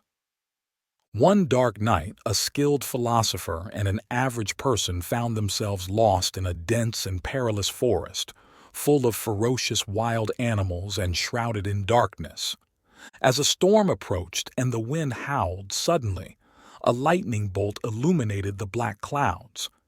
In that brief moment, the philosopher looked up at the sky, while the ordinary person focused on finding the path. Opportunities come and go in the blink of an eye, and without attention, one might miss the chance to find a way out. 56. Sincere advice. During a lecture by a management professor, he proposed, "Let's start with a small experiment." He began placing large rocks into a big jar until no more could fit and asked the students, "Is the jar full now?" The students unanimously agreed, "Yes, it's full." The professor then poured gravel into the jar, shaking it so the gravel filled the spaces between the rocks, and asked again, "Is it full now?" This time the students were cautious, with one suggesting, "Perhaps not yet." Next, the professor added sand to the jar, filling the gaps between the gravel and rocks.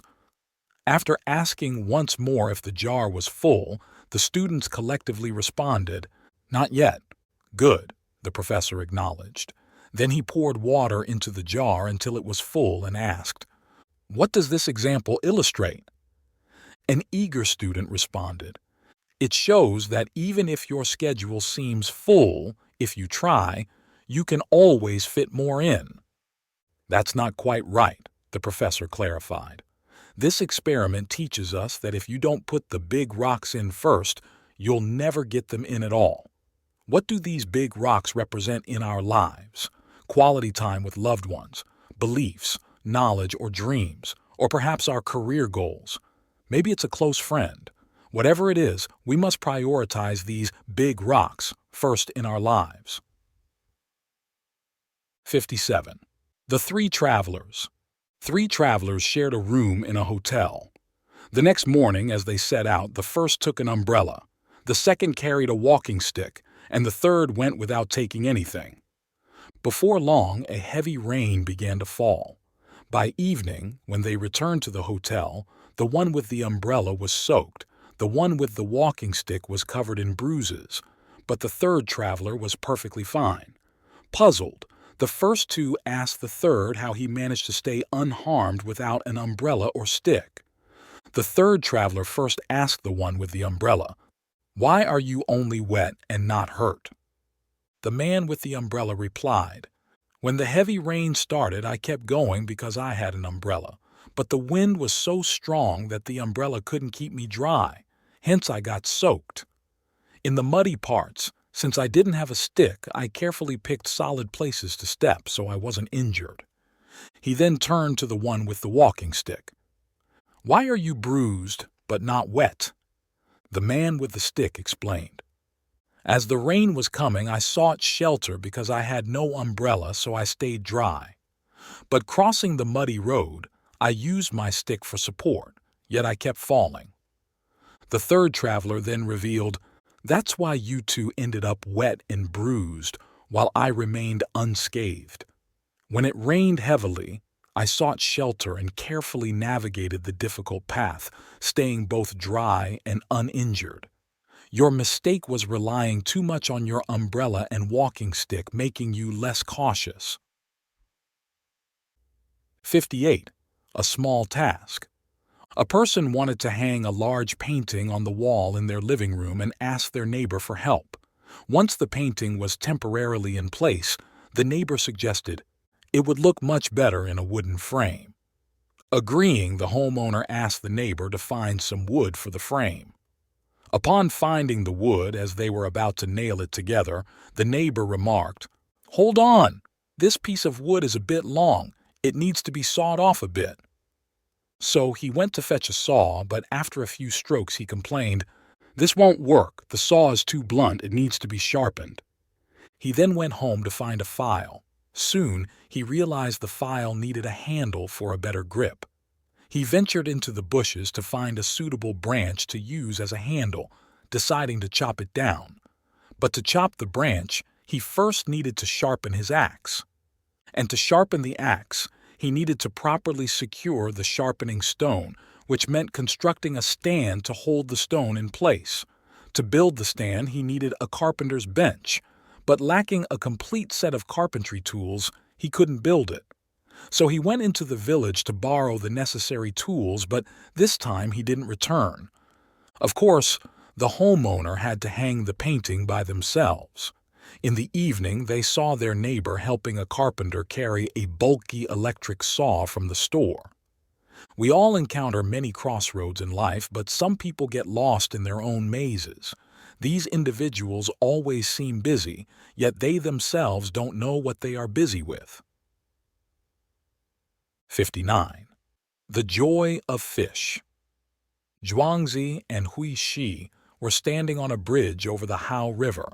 Zhuangzi watched the fish swimming below and remarked, "Look at those fish swimming so freely, they seem so joyful." Hui Shi questioned, "You're not a fish. How would you know what makes fish happy?" Zhuangzi countered, "You're not me. How would you know that I don't understand the joy of fish?" 60. Which foot first? Philosopher Frog was intensely observing Centipede walk with its hundreds of legs, curiously wondering, walking with 4 legs is challenging enough. How does Centipede manage with so many? The more Frog thought about it, the more perplexed he became. How does Centipede decide which foot to move first, then the next, and so on, especially with hundreds to choose from? So, he stopped Centipede to inquire, "I'm a philosopher, and there's a puzzle I can't solve. Perhaps you can help. With so many legs, how do you know which to move first and which follows? Moving all those legs in coordination seems unbelievable." Centipede responded, "I've always just walked this way. No one has ever questioned me about it before. Now that you ask, let me think it over and get back to you." This was the first time Centipede had ever considered this question. It paused for a moment, motionless, then stumbled and finally collapsed, saying to Frog, "Maybe you should ask another centipede. I've always walked without any issues. As for which foot goes first, I've racked my brain and still can't figure it out. Now, I can't move at all. All my legs want to go at once. What should I do?" 61. Ideals and Reality. 2 hungry individuals were given a basket of fish and a fishing rod by an elder. One chose the basket of fish, and the other gratefully took the fishing rod and went on their way.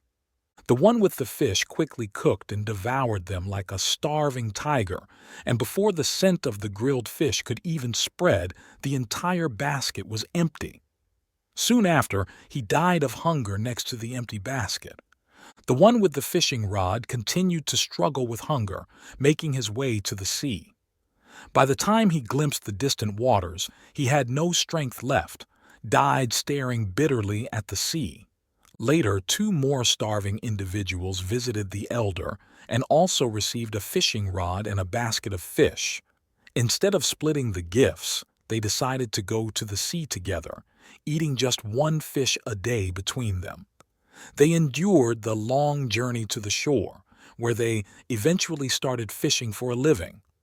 Over the years, they built homes, raised families, acquired their own fishing boats, and led happy lives. The first 2 individuals failed due to short-sightedness and unrealistic goals. Only the latter pair succeeded by blending their ideals with reality, demonstrating that conventional wisdom sometimes requires deeper contemplation. 62. Choosing Friends. One day, 3 disciples of Socrates came to him with a question. How can we find the ideal friend? Instead of answering directly, Socrates sent them to a wheat field and instructed them to pick the largest ear of wheat they could find. The first disciple quickly spotted a large and beautiful ear of wheat and picked it right away. However, as he continued, he noticed even larger ones and regretted his hasty decision, feeling disappointed for the rest of the journey. The second disciple learned from the first and hesitated every time he saw a large ear, thinking there might be better ones ahead. But by the time he reached the end of the field, he realized he had missed all his chances. The third disciple took notes from the previous 2. He spent the first third of the field observing and categorizing the wheat ears. In the next third, he verified his observations. And in the final third, he chose a large and beautiful ear from among the largest ones. Although it might not have been the absolute largest or most beautiful, he was content with his choice for the entire journey. 63. The average measure. A king had a magnificent golden bed adorned with thousands of precious gemstones. Whenever the palace had visitors, the king would graciously offer this bed for them to sleep in. However, the guest had to fit the bed precisely. If the guest was too tall, they had to shorten themselves to match the bed's length. Since this bed was a priceless treasure, it couldn't be altered in any way, so the users had to adjust their height to fit the bed. It seemed that the bed wasn't made for people, but rather, people were made for the bed. Finding someone to fit this unique bed wasn't easy. In fact, it was nearly impossible. No one's height exactly matched the average that the bed was based on, as that's a fictional concept.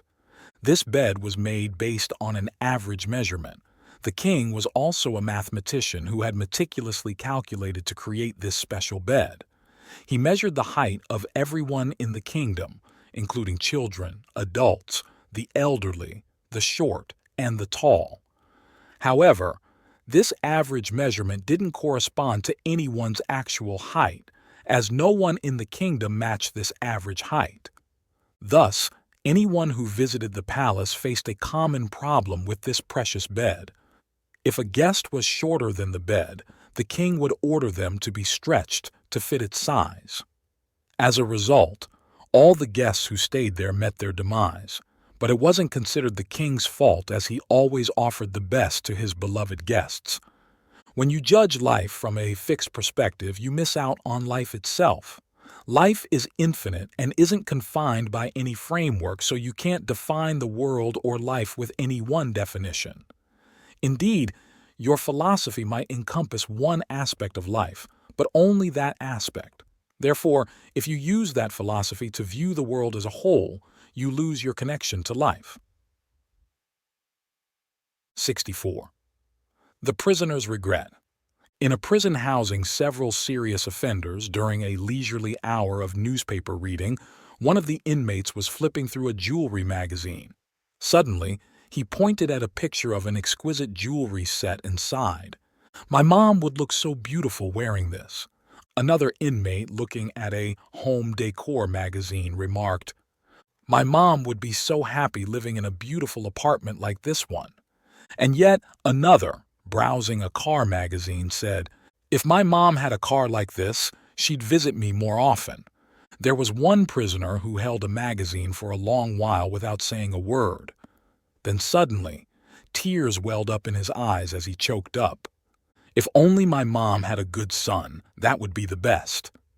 Hearing this, everyone fell silent, heads bowed. 65. The millionth stone. After a long time spent searching for precious stones by the riverbank, exhausted and worn out, a man sat on a protruding rock near the water's edge, speaking to his friend beside him. "Look, I've picked up 999,999 stones and still haven't found a single gem. I give up." His friend joked, "Why not try just one more stone to make it an even million?" Reluctantly, the stone seeker reached out for one more stone, and to his surprise, he felt it was heavier than usual. Upon closer inspection, he exclaimed in astonishment, "A gemstone!" 66. The secret. There was an old man who sold fish, and his business was thriving. Many people preferred buying fish from him, claiming his fish were of the highest quality and tasted the best. Other fishmongers were baffled by his success because they fished in the same area and even used water from the same source to keep their fish. Despite the similarities, customers still insisted that the old man's fish were superior in quality and taste. One day, when the successful fishmonger went on a trip, the others decided to investigate his fish tank to uncover his secret. To their surprise, the tank looked just like theirs, but with one notable difference. It contained a large, aggressive fish that was constantly moving. After some thought, they realized the secret. The presence of the large fish kept the others from resting, forcing them to swim continuously, which naturally improved the quality of their flesh. 67. The python and the leopard. In a certain forest there was a large python and a leopard both eyeing a gazelle. The leopard watched the python, and the python watched the leopard, each secretly plotting their next move. The leopard thought, if I want to eat the gazelle, I must first eliminate the python. Similarly, the python considered, to get the gazelle, I must first deal with the leopard. Thus, the leopard and the python attacked each other. The leopard bit the python's neck, thinking, if I don't kill it, it will strangle me. The python wrapped itself around the leopard, thinking, if I don't suffocate it, it will eat me. As a result, both exerted their utmost effort. In the end, the gazelle casually strolled away, while the leopard and the python lay defeated on the ground. A hunter who witnessed the battle commented, if both had simultaneously focused on the prey and then calmly shared it, neither would have died. If both had decided to leave, abandoning the prey, neither would have died. If one had left, allowing the other to hunt, both would have lived. If both had realized the gravity of their situation, neither would have had to die. Their demise was due to a lack of humility, turning a hunt into a fatal struggle for survival. 68. The chaotic snail race. A group of small animals, including a white rabbit, a turtle, a snail, and others, gathered to play in the garden ahead. The frog, with its big throat, announced loudly, "Let's go!" So they all set off. The frog kept encouraging, "Keep it up! Keep it up!" The white rabbit bounded ahead with a smile. The turtle strained to climb, and the ant ran as fast as it could. "Oh, you all have gone mad! Where are you rushing off to?" a voice called from behind. Surprised, they looked back to see the snail shouting and heading in a different direction. "Snail! You're going the wrong way!" the frog shouted. "Come this way with us." "Where are you headed?" The snail looked at its friends and said, "Are you all blind? You need to follow me to get it right." No matter what the others said, the snail refused to listen and kept crawling its own way. The others sighed and went their separate ways. The snail, bubbling with pride, muttered, "My eyes are always fixed on the garden. I can't possibly be wrong. If they won't listen, let them stay away from me. They're just jealous. Let them be. They don't have as many legs as I do. But the faster they go, the further they get from where we need to be." 69. The Fisher King's Son.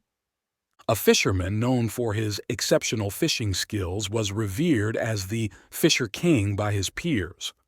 However, in his old age, he was troubled because his 3 sons only possessed mediocre fishing abilities. He often shared his woes with others. "I can't understand why my fishing skills are so superior, yet my sons are so lacking. I've taught them everything I know. From a young age, I taught them the basics, showing them how to set and cast nets to catch the most fish, how to row the boat to avoid scaring the fish, and the right moments to cast the nets. As they grew, I taught them to understand the tides and fish behaviors. All the knowledge I've accumulated over the years, I've passed on to them without holding back, yet their skills still don't match up to mine." After hearing his story, someone asked, "Do you help them every time they cast their nets?" "Yes. I've been very thorough in teaching them to ensure they acquire the best techniques." "And do you accompany them every time they go out to sea?" "Yes. I always go with them to prevent them from getting lost." The person then pointed out, "That might be where you're going wrong. You've only passed on the techniques but haven't allowed them to apply these skills on their own. A person who only knows theory but can't apply it in practice is like someone without experience, and therefore can't become proficient." 70. Retreat and attack. A wolf encountered a goat on the road and declared its intent to eat it. The goat, unfazed, responded, "Dear wolf, it's an honor you wish to dine on me, but I must tell you, my meat is not as tender as the others. I am strong enough to defeat even a bull. If you doubt me, I can prove it. Skeptical, the wolf found a robust bull and locked both the bull and the goat in a room to fight it out. To the wolf's astonishment, the one that emerged victorious wasn't the mighty bull but the supposedly frail goat, while the bull lay motionless on the floor, bloodied and with broken horns. The wolf, perplexed, inquired about what happened. The goat was incredibly agile. Every time I charged, it dodged, causing me to crash into the walls, inflicting pain and injury upon myself. The angrier I got, the harder I charged, only to miss every time and end up more hurt and exhausted, while the goat became even more nimble and crafty. In my rage, I exposed a weakness, and the goat seized the opportunity to take me down, the bull explained earnestly. Ah, that goat is indeed cunning. It purposely evaded to find an opening to strike. I'll catch it soon. The wolf rushed out to find the goat but couldn't find it anywhere. Sometimes in life, retreating can be the most effective form of attack. 71. Half a rug. A man, after getting married and having a son, adored his child but detested his own father. The elderly father was unsteady and slow, always seeming to be in the way, contributing nothing beyond eating and smoking.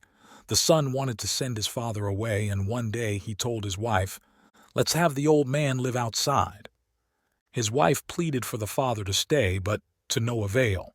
With no other choice, she suggested, "Then please allow him to take a rug with him." Internally, the son only wanted to give his father half a rug, but outwardly agreed to a full one. At that moment, his son spoke up, "Dad, don't give Grandpa a full rug, just give him half. Keep the other half safe for when I grow up. When you get old, I'll need it to send you outside like Grandpa." The son's words struck fear into the man, prompting him to keep his father at home. He realized that if he acted cruelly, his son might treat him the same way in the future. 72. The tie. A guy was trekking through the desert, parched and desperate for water after half a day without a single drop. As he neared the end of the desert, he encountered a salesman offering him a tie to buy. He exclaimed, "You're selling this, and here I am, dying of thirst, so hot I could tear off my clothes, and you're asking me to buy a tie." Annoyed, the salesman moved on. Finally, the man found a small bar in a town just beyond the desert and rushed in, eagerly telling the waiter by the door, "Give me a glass of water, please." His throat was nearly cracking from dryness, but to his dismay, the waiter replied, "I'm sorry, sir, but you can't enter without a tie." The waiter politely denied his request. What? 73. The origin of strength. In a certain town, there was a young boy of meager means. Every day he roamed the streets and alleys of the town, begging for food, yet he possessed an extraordinary strength. Whenever the king's elephant passed through the village, the boy could grab its tail and halt the mighty beast. He even climbed onto the elephant's back, performing various antics, drawing crowds from all over town who laughed and cheered. This spectacle greatly embarrassed and angered the king. The king summoned his advisors and demanded, "We must find a way to deal with this boy. This is a disgrace. I dread passing through that town, but we can't just move him to another town. Wherever he is, he can grab my elephant's tail, stopping it in its tracks. The boy is incredibly strong. I want to take his strength away." An advisor suggested, "He's just a beggar. If he had a shop to run, it would consume his energy. If he were a primary school student, his energy would also be diminished. But he has nothing to do all day except play, and everyone adores him and feeds him. So he just eats, sleeps, wakes up, and plays again. He's always happy and worry-free, making it difficult to strip him of his strength." One day, a sage advised the king, "Give the boy a job. Tell him if he agrees to do a simple task, he will receive a gold rupee every day. The task is to light the lamps at the village temple every evening at dusk, but he must be paid a gold rupee daily. An advisor questioned, "But what good will that do? It'll only make him stronger. If he gets a rupee, he'll eat more and won't even need to beg." The sage assured, "Just do as I say." So, the beggar boy went to light the temple lamps daily. By the second week, when the king passed through the town again, the boy tried to grab the elephant's tail but failed and was dragged along. The job had subtly sapped his strength, demonstrating that even the smallest responsibilities can alter one's capabilities. 74. The Gardener of God. A farmer diligently worked his barren, rocky land every day, watering and tilling the soil. Through hard work and perseverance, he transformed the desolate plot into a lush garden. He felt proud and joyful. One Sunday morning on his way to the garden, he encountered an official and invited him to see his garden. The official agreed. Entering the melon patch and seeing the ripe, juicy melons, the official remarked, "Oh, God must have blessed this land." Upon seeing the rice field heavy with grain, he commented, "My, God has truly blessed these rice crops," and then added, "Goodness, you and God have achieved great things with this land." The farmer, unable to contain himself, replied, "With all due respect, I wish you could have seen this place when God was managing it on his own." 75. True nature. A wealthy man's daughter fell deeply in love with a poor young man. Her father asked her to bring her suitor home to meet the family. The girl shared the exciting news with the young man, who became despondent because his family was so impoverished that he didn't even own decent clothing. Ultimately, the rich man's daughter had to prepare everything for him. On the appointed day, the young man arrived at his beloved's home joyfully. The wealthy father was initially impressed by the young man's dignified and handsome appearance. However, he frowned upon noticing that despite the expensive clothing, the young man lacked a pleasant scent. The father surmised the young man couldn't afford such attire and felt disappointed. While the women were washing their hands, the wealthy father discreetly asked the young man, "Those clothes aren't yours, are they?" The young man's face flushed with embarrassment, but he nodded in agreement. The father said, "We are aware of your financial situation. I understand you did this to make us happy and to save face, but sadly you've not only altered your appearance but also denied your true self. We don't fear poverty. We fear wealth without honesty. If a person denies their true nature, how can they find their place in society? And how could I entrust my daughter to you?" The father's blunt words, though harsh, were a wake-up call for the young man, leaving him deeply ashamed. This meeting became a valuable lesson for him. From then on, he abandoned vanity and lived true to his nature. After the wealthy couple passed away, the young man and his wife inherited the entire estate. However, they donated it to the community, building schools and engaging in public service. Eventually, the couple became even wealthier than the wife's parents, but remained humble and modest, always remembering that true happiness comes from being authentic and grateful for what one has. 76. Happiness and the 2 drops of oil. A young man seeking the secret to happiness journeyed through mountains and rivers, crossed deserts, and finally arrived at the grand city where a wise man resided. Entering the city, the young man observed bustling markets, people chatting joyfully, a band playing in the central square, and tables laden with delicious food. Upon meeting the wise man, the young man explained his purpose. The wise man handed him a spoon with 2 drops of oil and instructed him to walk around the city without spilling the oil. After completing the task, the young man returned with the oil intact. The wise man inquired if he had noticed anything special during his walk. The young man shook his head, indicating nothing had caught his attention. The wise man then sent him on another round, this time urging him to observe every detail of the city. Upon his return, the young man described everything he saw in great detail, but the spoon was empty, without a single drop of oil.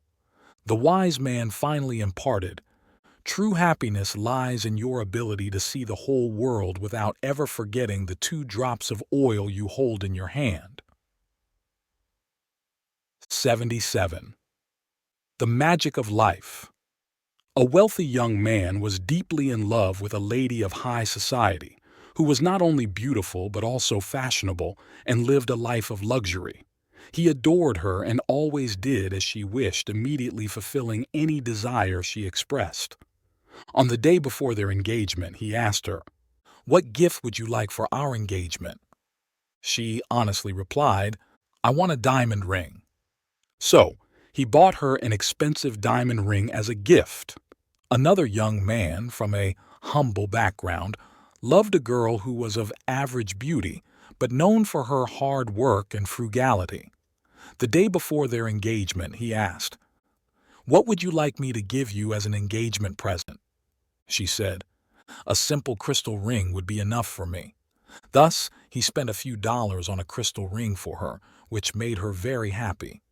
20 years later, the first couple had almost depleted their wealth, living in dire straits, and even had to sell the precious diamond ring.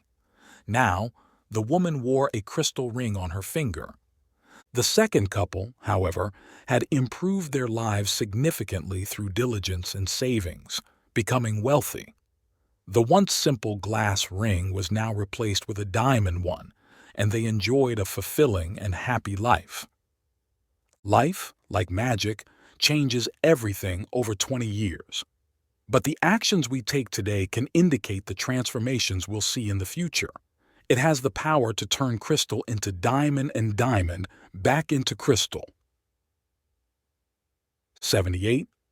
The cost of a meal. A farmer and a gambler went to a diner, each choosing a separate table to sit at. The gambler ordered some vegetables, a jar of wine, and a few steamed buns.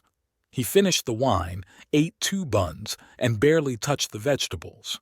After his meal, he pulled out $100 to pay the waitress and stood up to leave. The waitress called after him, "Sir, wait a moment. You've overpaid by $10. The gambler declared loudly, "Keep the change." The farmer ordered some vegetables, a soup, and a bowl of rice. He finished the soup and vegetables, and at the end, he mixed the last bit of rice into the vegetable plate, making sure to soak up all the remaining oil. Finally, he ate the last bit of rice and then reminded the waitress, "You still owe me $2 and change." A student of Socrates observed the entire scene. The student remarked, "That farmer is so stingy, and the other man is quite generous."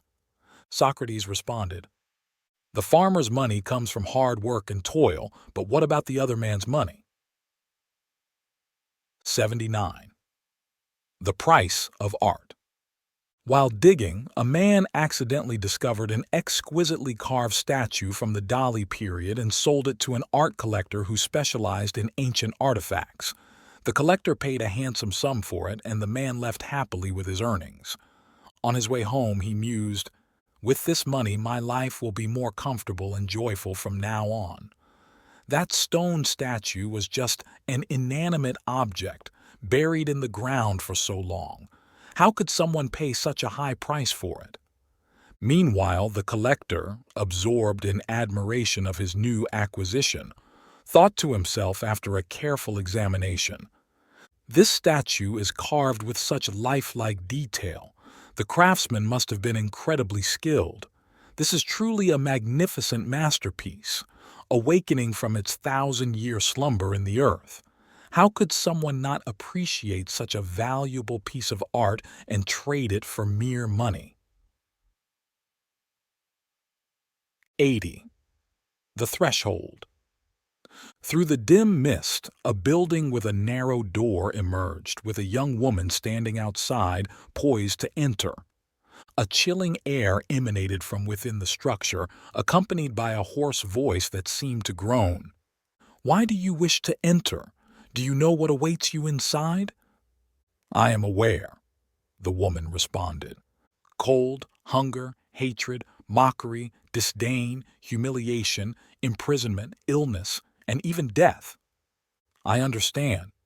Alone, without acquaintances. I am prepared.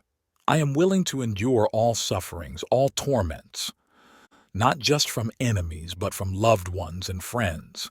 They too will bring you pain. Yes, even if it's them, I accept. Are you ready for this sacrifice? I am prepared. This is a meaningless sacrifice.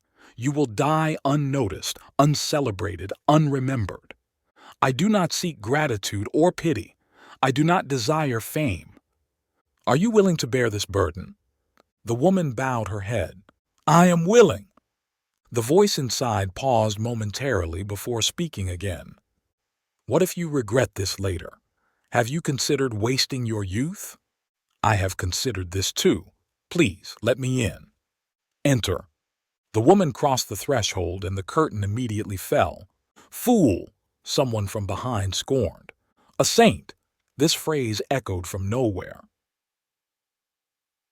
81. Why did I shake his hand? One morning, as I was shaving and looking in the mirror, something felt off. I saw a pale face with wrinkles at the corners of the eyes, seemingly smiling and ingratiating to others. The day before, at the lab's door, I encountered a young professor, a man of significant standing who had risen quickly, not through outstanding talent but by playing the game of the times. He had just defended his PhD thesis and was already working on postdoctoral research. His ability to ingratiate and maneuver through academic politics was astonishing to colleagues. We never really liked each other, just nodding heads in acknowledgement when we crossed paths, maintaining a chilly distance. But upon seeing me, his face immediately lit up with a joyful smile, feigning enthusiasm and warmth as if our random meeting delighted him. He then firmly shook my hand, saying, "It's a pleasure to meet you. I had the honor of reading your paper on Antarctica the other day. It was top-notch, truly excellent. It's a pity we couldn't collaborate on that. I knew he was making it up as our fields had no overlap. I wanted to give a cool, polite response, like a simple thank you. Yet, I found myself smiling broadly, acting surprised, and politely saying, I heard you're working on your postdoc. Don't waste those precious moments. I admire your dedication, Professor. I kept shaking his hand vigorously, almost to the point of breaking his fingers. I wasn't sure why I acted that way. It seemed I was following others, doling out flattery and grinning broadly. I could even feel every muscle in my face responding. After the insincere smiles and exaggerated handshake, like some farce, I felt troubled all day. I gritted my teeth, berating myself, cursing the me that I had become. What was this? Self-defense? Wisdom? Or mere servility? That young professor wasn't as skilled or profound as I was. His position depended on our lab's work, and I had no need to curry favor with him. So why was I so eager to shake his hand, offering hollow compliments and flattery? Shaving in the morning, I stared at my familiar yet despicable reflection. It was deceitful, sycophantic, and cowardly. At life's crossroads, we all try to establish a defense mechanism, almost splitting our lives in two. Then, looking back, we realize how foolish it all was. 82. David's opportunity. David Swan was walking along the main road toward Boston. His father, a merchant in Boston, wanted him to work in his store. Early in the morning, David set out, and after a long journey, he grew tired and thought of resting in the shade if he found any along the way. Soon, he came across a stream. The area was serene and cool. He sat down, took a sip of water, used his knapsack and some books as a pillow, and laid down on the soft grass, quickly falling into a deep sleep. While he was sleeping, a beautiful carriage pulled by two fine horses came by. Suddenly, one of the horses stumbled, forcing the carriage to stop by the stream.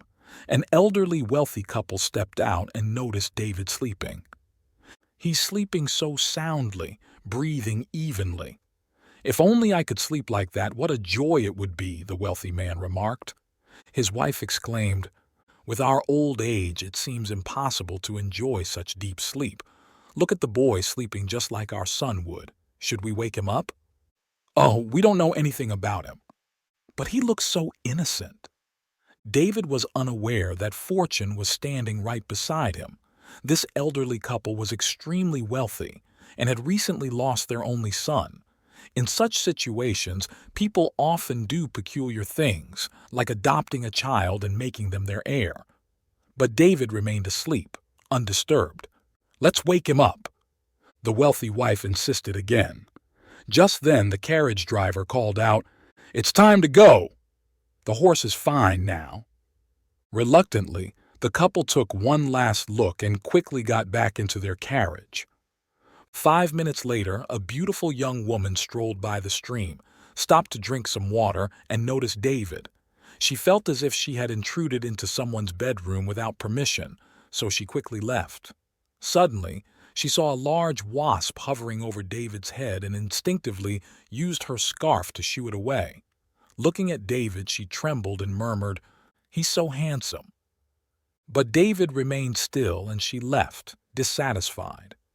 Had David awakened, he might have noticed her presence and possibly made a connection. Her father owned a large department store. Just as she left, 2 robbers with hats pulled down over their eyes crept by. They saw David sleeping by the stream and were tempted by evil thoughts. "He might have some money on him. Let's check, and if he wakes up, we'll deal with him." One of them pulled out a gleaming dagger. Just as they were about to act, a dog suddenly appeared to drink from the stream, startling them. "Wait, its owner might be nearby. We better be careful and leave quickly." The thieves vanished as quickly as they appeared. The clattering of a carriage woke David. He jumped up and quickly disappeared into the dust. David never knew that while he slept, many events unfolded around him, including both fortune and danger. But then again, how many of us are truly aware of such things in the world? 83. Happiness in a glass of water. A poor man and a wealthy man were debating what constitutes happiness. The poor man said, "Happiness is in the present moment." The wealthy man, looking disdainfully at the poor man's thatched roof and tattered clothes, retorted, "How can this be happiness?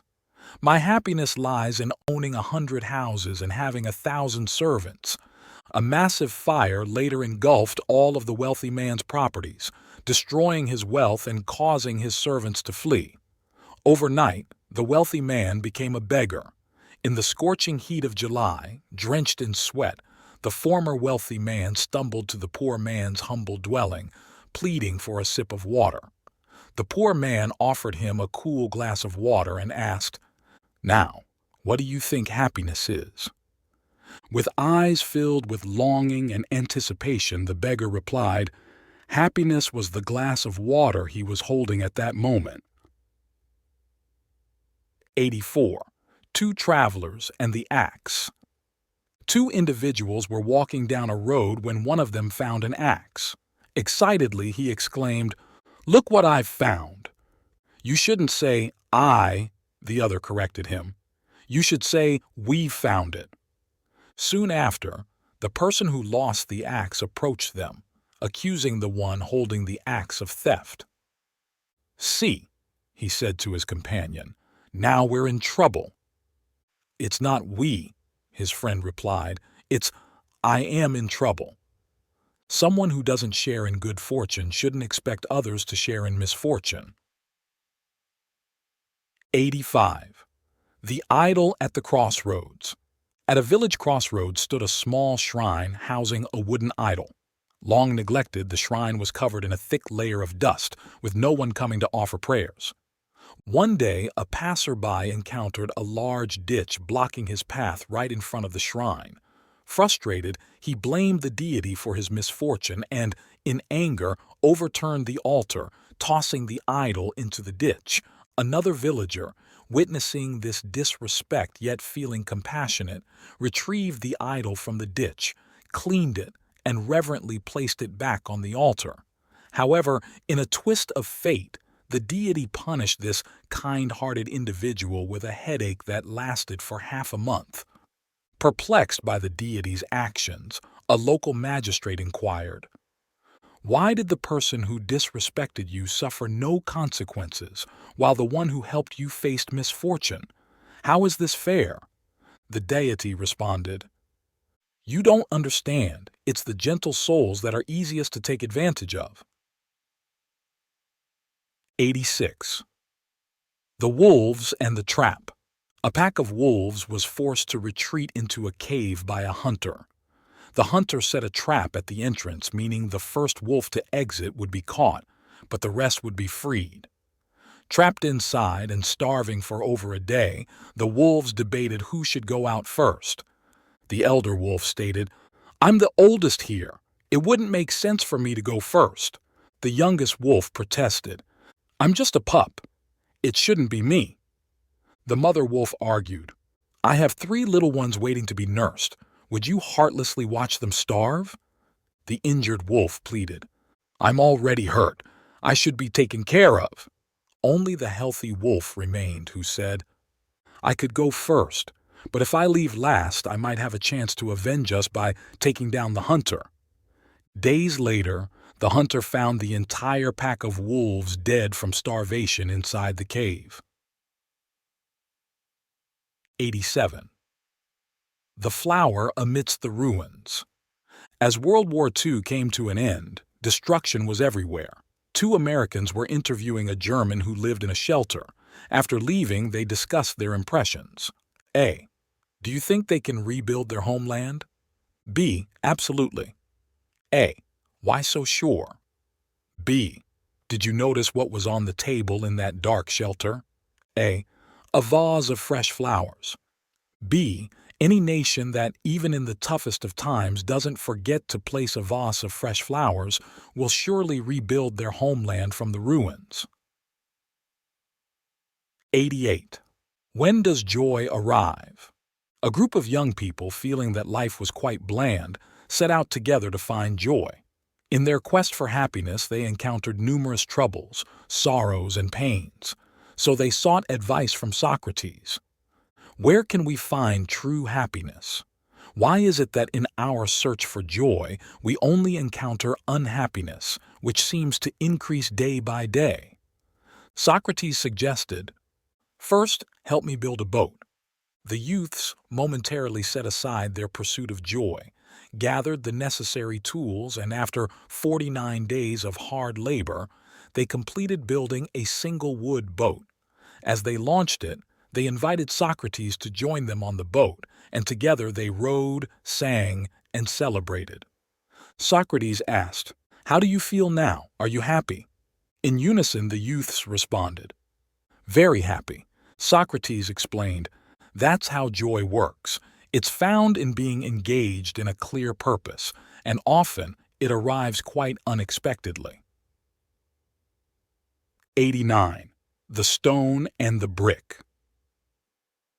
Legend has it that when Laozi was riding his blue ox through the Hangu Pass, he encountered an old man with silver hair over 100 years old. The old man greeted Laozi and said, "I've heard of your vast knowledge and wisdom, and I'd appreciate some advice." The old man proudly shared, "I'm 106 years old. Frankly, since my youth I've lived a life of leisure. Those my age have all passed away. They toiled to cultivate hundreds of acres, built vast gardens, but in the end, they left with nothing. They contributed to the Great Wall, but didn't enjoy its glory, constructed 4 houses, but were buried in a desolate outer burial ground. I, on the other hand, have never farmed, but still ate grains, never made bricks, yet lived in a sheltered home. Sir, can I now laugh at their busy lives, even though it meant dying a bit younger?" Laozi, with a gentle smile, requested, "Please fetch a brick and a stone for me." Laozi placed the brick and stone before the old man and asked, "If you had to choose one, which would it be?" The old man confidently chose the brick, explaining, "This stone is shapeless and serves no purpose, while the brick is useful."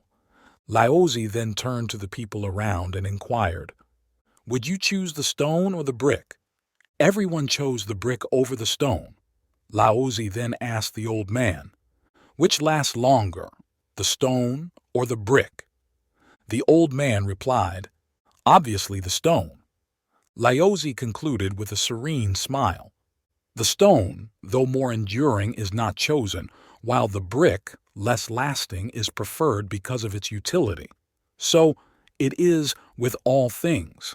Life may be short, but if useful, it is chosen and cherished. Longevity without purpose is overlooked and thus short in memory." The old man was left deeply humbled by Laozi's wisdom. 90. The Merchant and the Old Fisherman. A merchant noticed an old fisherman sitting at the bow of a boat, calmly fishing. Every time the fisherman caught a fish, he would remove it from the hook and then gently release it back into the water.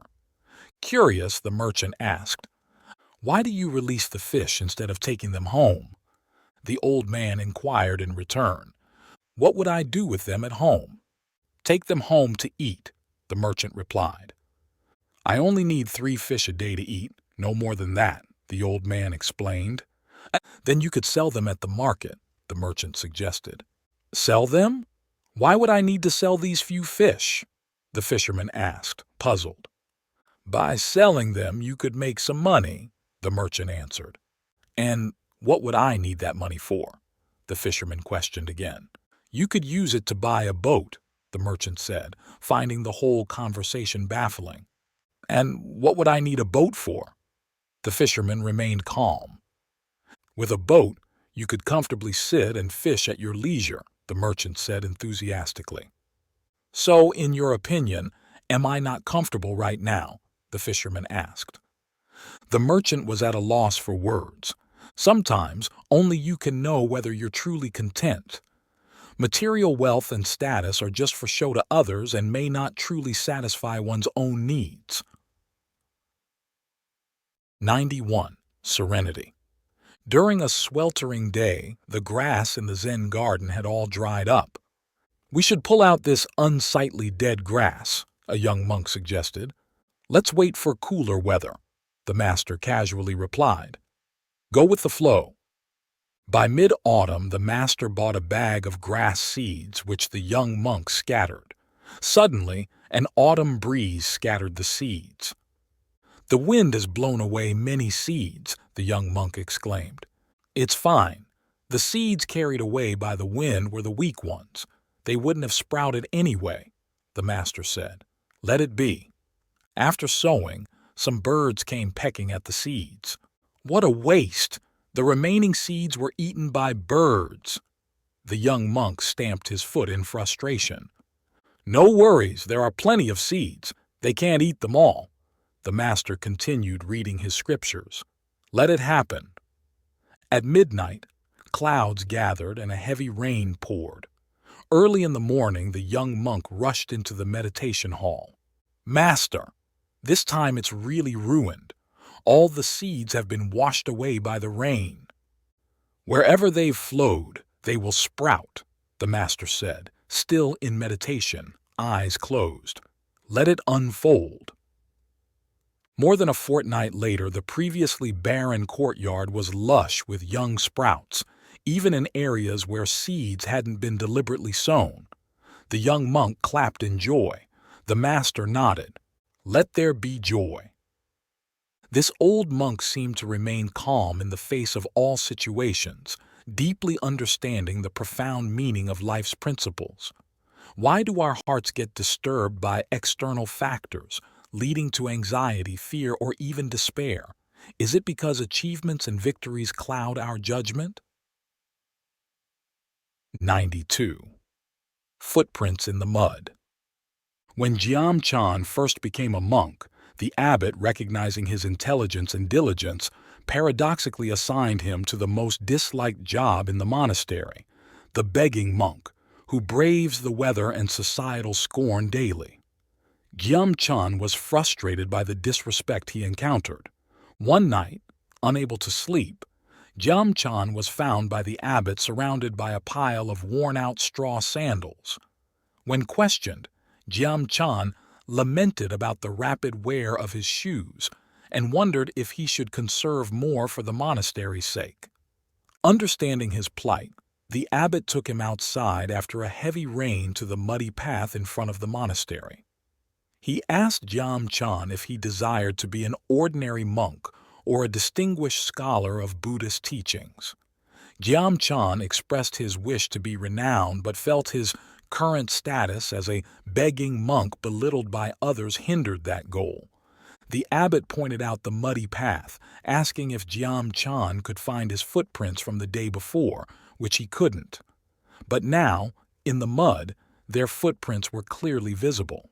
The abbot explained that it's through adversity and hardships, like the muddy path, that one leaves a lasting mark. The unchallenged life, like a smooth and hard road, leaves no trace. Ashamed, Gyam Chan realized the value of his trials. His determined steps on the monastery's muddy path would leave a legacy across the land, proving that it's through life's struggles that one truly makes a mark. 93. The Birdcage. John and George made a bet. John claimed that if he gifted George a birdcage and hung it prominently in George's room, George would end up buying a bird to put in it. George was skeptical, arguing that keeping a bird was too much of a hassle and he would never buy one. John went out and bought a beautiful birdcage for George, hanging it in the most noticeable spot in George's living room. As a result, whenever people entered George's living room, they would ask, "George, when did your bird die?" "I've never had a bird," George would reply. "Then why do you have that birdcage hanging there?" Friends and visitors were puzzled by George's setup, and many began to perceive him as lacking compassion or interest in animals. Eventually, George felt compelled to buy a bird and place it in the cage, finding it simpler than having to explain the empty cage to everyone. It's a common human trait to set up cages in our minds, only to later ponder what should occupy them. 94. Remembering and Forgetting. Ali, a renowned Arab writer, was traveling with two friends, Gilbert and Martha. As they crossed a mountain pass, Martha slipped and fell. Fortunately, Gilbert quickly grabbed and pulled her to safety. To commemorate this act, Martha carved on a nearby rock. On this date, Gilbert saved Martha's life. A few days later, by a river, Gilbert and Martha had a trivial argument that led Gilbert to slap Martha in anger. Martha ran to the sandy shore and wrote, "On this date, Gilbert slapped Martha." After returning from their trip, Ali, curious, asked Martha, "Why did you etch Gilbert saving you on the stone but write about him slapping you in the sand?" Martha replied, "I will always be grateful for him saving my life. As for the slap, I know the words in the sand will soon wash away. By remembering the kindness others have shown us and letting go of grievances, we can truly soar freely in life." 95. A Miraculous Remedy for Hope. A blind musician stumbled forward, step by step, playing his instrument to earn a living. He carried with him a prescription from the mystical East that could restore his sight, a treasure given by a sage who had practiced for many years. The condition was that he must break 1,000 strings on his instrument before his vision could be restored, not one string less. After 53 years, the blind musician finally broke the 1,000th string. The blind musician handed the mystical prescription to a person with clear vision. The sighted person received the prescription, looked at it, and said, "This is just a blank piece of paper. There's not a single word written on it." Tears welled up in the blind musician's eyes as he suddenly understood the deeper meaning behind the 1,000 strings from the sage. It was about hope. He strived to play his instrument, persisting for 53 years. The blind musician handed the prescription to another blind musician, saying, "Inside this is a prescription that can cure your eyes, but you must break 1,000 strings on your instrument to be able to open this piece of paper." The other person joyfully accepted the mystical prescription. 96. Blooming Wilderness. Before Van Son Temple, there was a barren wasteland where nothing could grow. To everyone before Master Tam Min, this piece of land was insignificant, believed to be of no value, and no one thought it could ever become a beautiful garden. Master Tam Min, blind in both eyes, refused to let the wasteland remain barren. After becoming a monk, while others focused on their scriptures and aspired to high ranks, he took up a hoe to cultivate the land. With every strike and seed planted day by day, whenever he had free time, he tirelessly worked on this barren land. To those who could see, his actions seemed foolish. Yet, as others mocked and scoffed at his endeavor, the seeds Master Tam Min planted began to sprout and grow, one by one. One spring night, all the buds blossomed, and the monks from the temple came out to see. They were greeted by a sight of beautiful, vibrant flowers, leaving everyone in awe. Only Master Tam Min remained calm. Being blind, no matter how beautiful the flowers were, he could not see them. His transformation of the wasteland into a flower garden was meant for others to enjoy, to show that in the eyes of a blind man, there truly is no wasteland.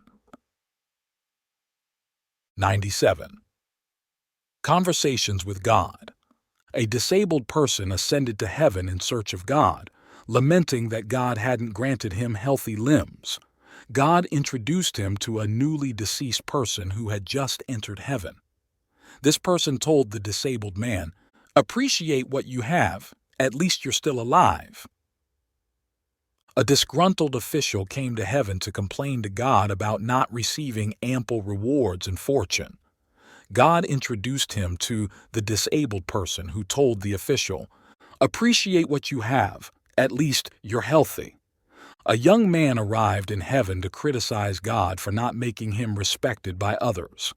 God introduced him to the disgruntled official who told the young man, "Appreciate what you have. At least you're still young." Speaking with God in reality means hearing the sound of one's own voice. 98. The Quest for the Perfect Woman. There was a man who lived his entire life as a bachelor because he was always in search of the perfect woman. By the time he reached 70, someone asked him, "You've traveled everywhere, from Kabul to Kathmandu, from Kathmandu to Goa, from Goa to Punakha, traversing so many places. Haven't you found the perfect woman yet?" The elderly man, with a touch of sadness, replied, "Yes, there was a time when I met a woman who seemed perfect." Curious, the person inquired, "So what happened? Why didn't you marry her?" With a sorrowful tone, the old man said, "How could I? She was looking for the perfect man." 99. Beyond the small dot. A teacher used white chalk to make a dot on the blackboard, then asked the students, "What do you see?" The entire class of 50 students replied in unison, "A white dot." The teacher said, "Incorrect." The students, puzzled, asked, "Why is that incorrect? It's clearly a white dot." One brave student approached the blackboard, wanting to take a closer look at the dot the teacher had marked to see what it really was. Looking left and right, up and down, and after examining it multiple times, it was still just a white dot, and he decisively said, "Sir, it can't be wrong. That is truly a white dot." The teacher said, "You all have 50 pairs of eyes, and all you see is a white dot?"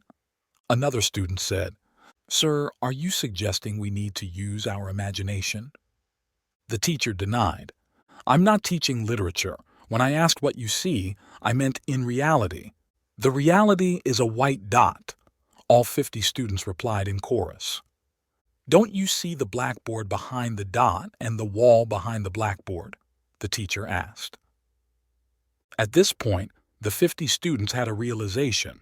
They only saw the white dot on the board and forgot about the blackboard and the wall behind it.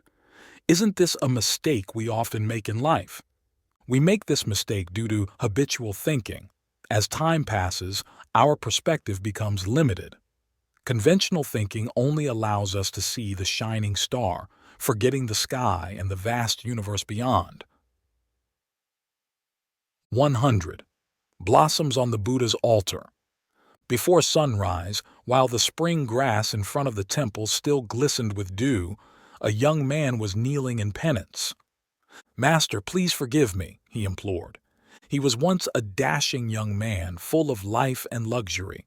20 years ago, he was a novice monk in the temple, dearly loved by the head monk, who taught him everything he had learned over a lifetime, hoping he would become an exemplary Buddhist disciple. However, one night, he was drawn back to worldly desires and stealthily left the monastery. The dazzling city life captivated him, and from then on, he lived a life of excess. Every night felt like spring, yet it was not truly spring. 20 years later, on one late night, he suddenly came to a realization. The moonlight outside his window seemed to cleanse his soul. Filled with remorse, he donned his robe, mounted his horse, and hurried back to the temple. "Please, Master, forgive me and accept me as your disciple once again." The head monk disapproved of his reckless behavior and shook his head. "No, you have committed a grave sin and must be confined to the hell of Avici, to be forgiven by the Buddha only if—" the monk pointed to the Buddha's altar. "Even the Buddha's altar blooms." Disheartened, the young man left. The next morning, when the head monk entered the temple hall, he was astounded. Overnight, the Buddha's altar was covered in large, fragrant blossoms, pink and white, each emitting a sweet fragrance. The temple was still, without a hint of wind, yet the flowers seemed to sway as if beckoning. The head monk realized his error and hurried down the mountain in search of the young man, but it was already too late. 101. The gluttonous giant fish. In the vast ocean, there was a giant fish that claimed dominion over all. Even the fiercest of snapping turtles had to obey its commands. One day, it ordered the snapping turtles to hunt for fish. The turtles picked out the plumpest fish and brought them back in a small boat filled to the brim. Yet after feasting non-stop, the giant fish was still not satisfied.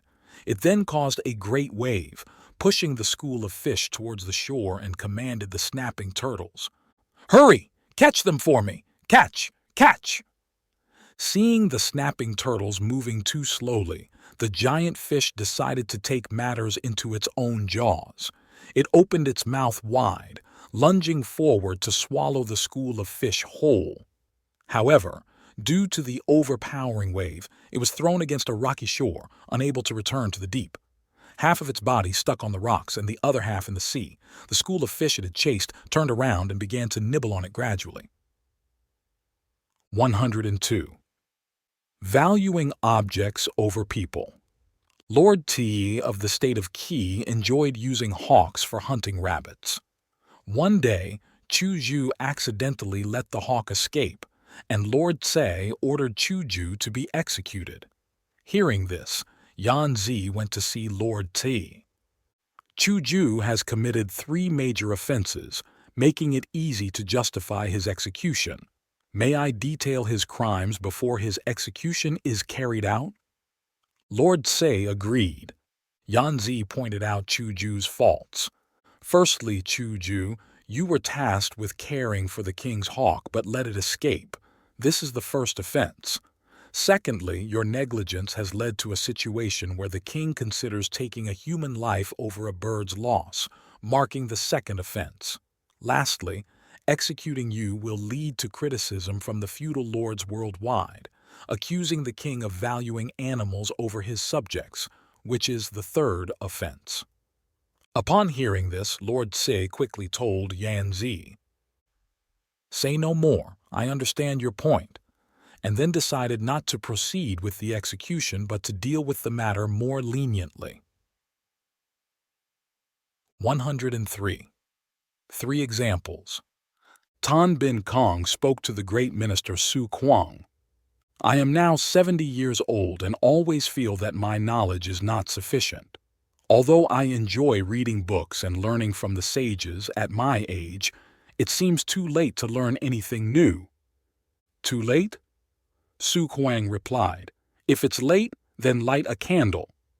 "I am being serious here, but you seem to be jesting," said Tan Bin Kong. Su Kuang responded, "As a servant, how dare I jest with the king? What I mean to say is that if a person studies well in their youth, their future will be bright as the morning sun. If they study well in their middle age, it's like the sun at noon. And in old age, even if it's just like the light of a candle, that light is still brighter than darkness." 104. Dad. Over time, the image of a father in his son's eyes changes gradually. At 7, Dad is amazing, he knows everything. At 14, it seems like he's not always right. At 20, Dad seems a bit outdated, his thinking doesn't match the times. At 25, the old man doesn't know anything, always asking questions, so behind the times. At 35, if Dad had been as talented as I am now back then, he would certainly be a wealthy man today. At 45, I wonder if I should discuss this with the old man. Maybe he'll have some good advice. At 55, it's such a pity Dad's gone. Honestly, his views were very insightful. At 60, poor Dad, he truly was a learned scholar who knew everything. It's just a shame I realized his worth too late. 105. Archery talent. A young man named Chang Duong wished to learn archery and had heard about the world's greatest archery master, residing deep in the mountains, known as Tu Chu the Dragon. Tu Chu the Dragon's fame was known far and wide, though he was known to have a peculiar temperament. There were endless fascinating stories about Tu Chu, but whenever Chang Duong inquired about seeing Tu Chu or how to find him, everyone shook their heads in ignorance. The stories were merely hearsay with no one knowing the truth. Undeterred, Chang Duong decided to seek out Tu Chu, preparing his gear before venturing into the deep mountains. After more than a year of searching without a trace of Tu Chu, Chang Duong wandered the wilderness, looking more like a wild man with unkempt hair and tattered clothes. Yet he did not lose hope and continued his quest for Tu Chu. "Stop! Don't move!" a voice suddenly echoed. Chang Duong was astonished, having not heard a human voice in over a year. He saw an old man in front of him, dirty and disheveled, aiming a large bow with an arrow pointed straight at him. "Robbers," Chang Duong thought. Then he heard a whoosh beside his ear as the arrow narrowly missed him. "Roar!" Following a roar, a leopard fell from above. Only then did Chang Duong realize the old man was not a robber but had saved his life. He quickly thanked the old man. "Thank you for saving my life." "Saving your life? When did I do that?" the old man dismissed, holding his bow. "I shot the leopard for its hide, not to save you." Chang Duong observed the bow in the old man's hands and the dead leopard on the ground, with the arrow perfectly shot between its eyes, leaving only the feathered tail visible, as if the leopard had sprouted chicken feathers on its head. "This must be divine archery. He must be Tu Chu the Dragon," Chang Duong thought. "You must be Tu Chu the Dragon, the world's greatest archer. I have been looking for you for over a year. Please take me as your disciple." The old man replied, "I'm not the greatest master nor interested in teaching you, but if you want to learn archery, Let me tell you a story. He shared a tale about King So hunting at Van Mong Lake, hesitating between multiple targets and ultimately missing them all. A sage named Duong Thuk advised the king on the importance of focus, illustrating that even 100 shots at a single leaf can hit, but with 10 leaves as targets, not even one would be struck. Hearing this, Chang Duong bowed to the old man, saying, "I understand now." Bidding the old man farewell, Chang Duong built a hut and dedicated himself to archery. 3 years later, he became a master archer, focusing solely on his target, never blinking, ensuring 100 shots hit 100 times. 106. The tiger dies but the wolf lurks. There was a young scholar named Na Thach who chose not to pursue a government career and instead moved his family deep into the forest. A tiger often crouched outside their fence, peering into their home. Na Thach warned his family, "We must guard against this tiger, preventing it from breaking into our home." He had a wall built around the house, planting thorny bushes along its exterior. At sunrise, they would beat drums to scare the tiger away. When bandits approached, they lit a large fire, as the tiger feared fire and dared not come close. For a year, they lived in safety. With the arrival of a harsh winter one night, the hungry tiger thought of breaking into Na Thach's home to steal pigs. Despite its fear of fire, driven by starvation, it took the risk.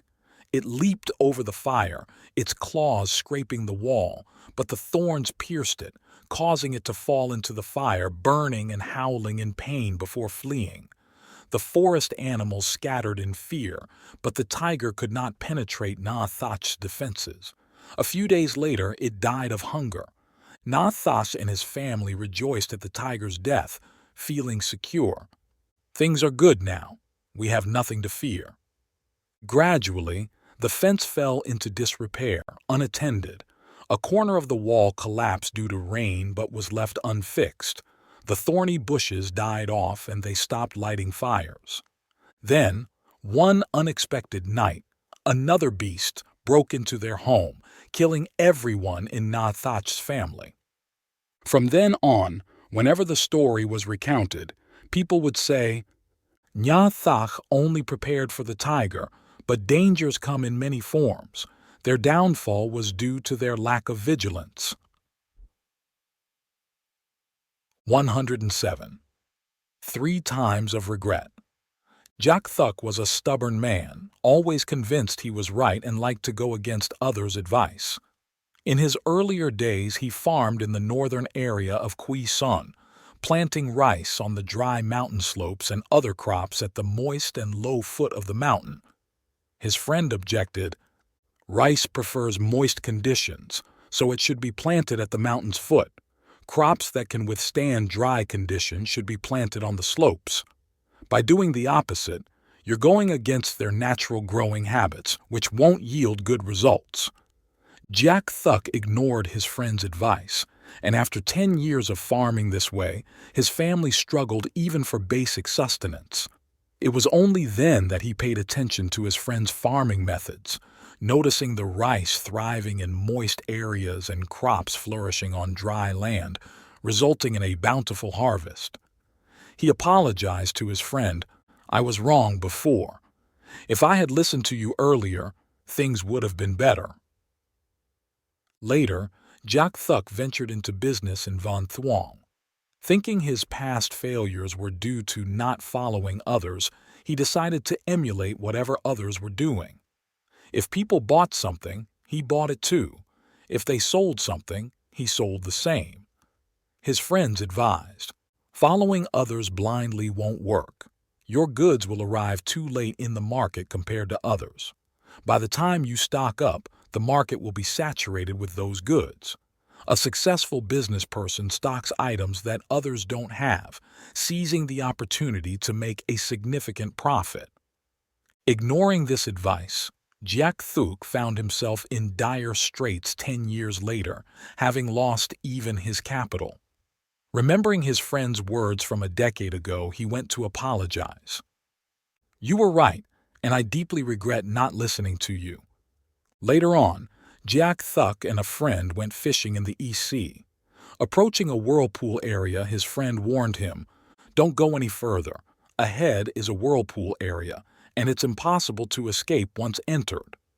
Believing the area ahead was rich in fish, Jiak Thuk disregarded the warning and moved forward. His boat was caught in the whirlpool, but luckily, a large fish's thrashing created waves strong enough to free them.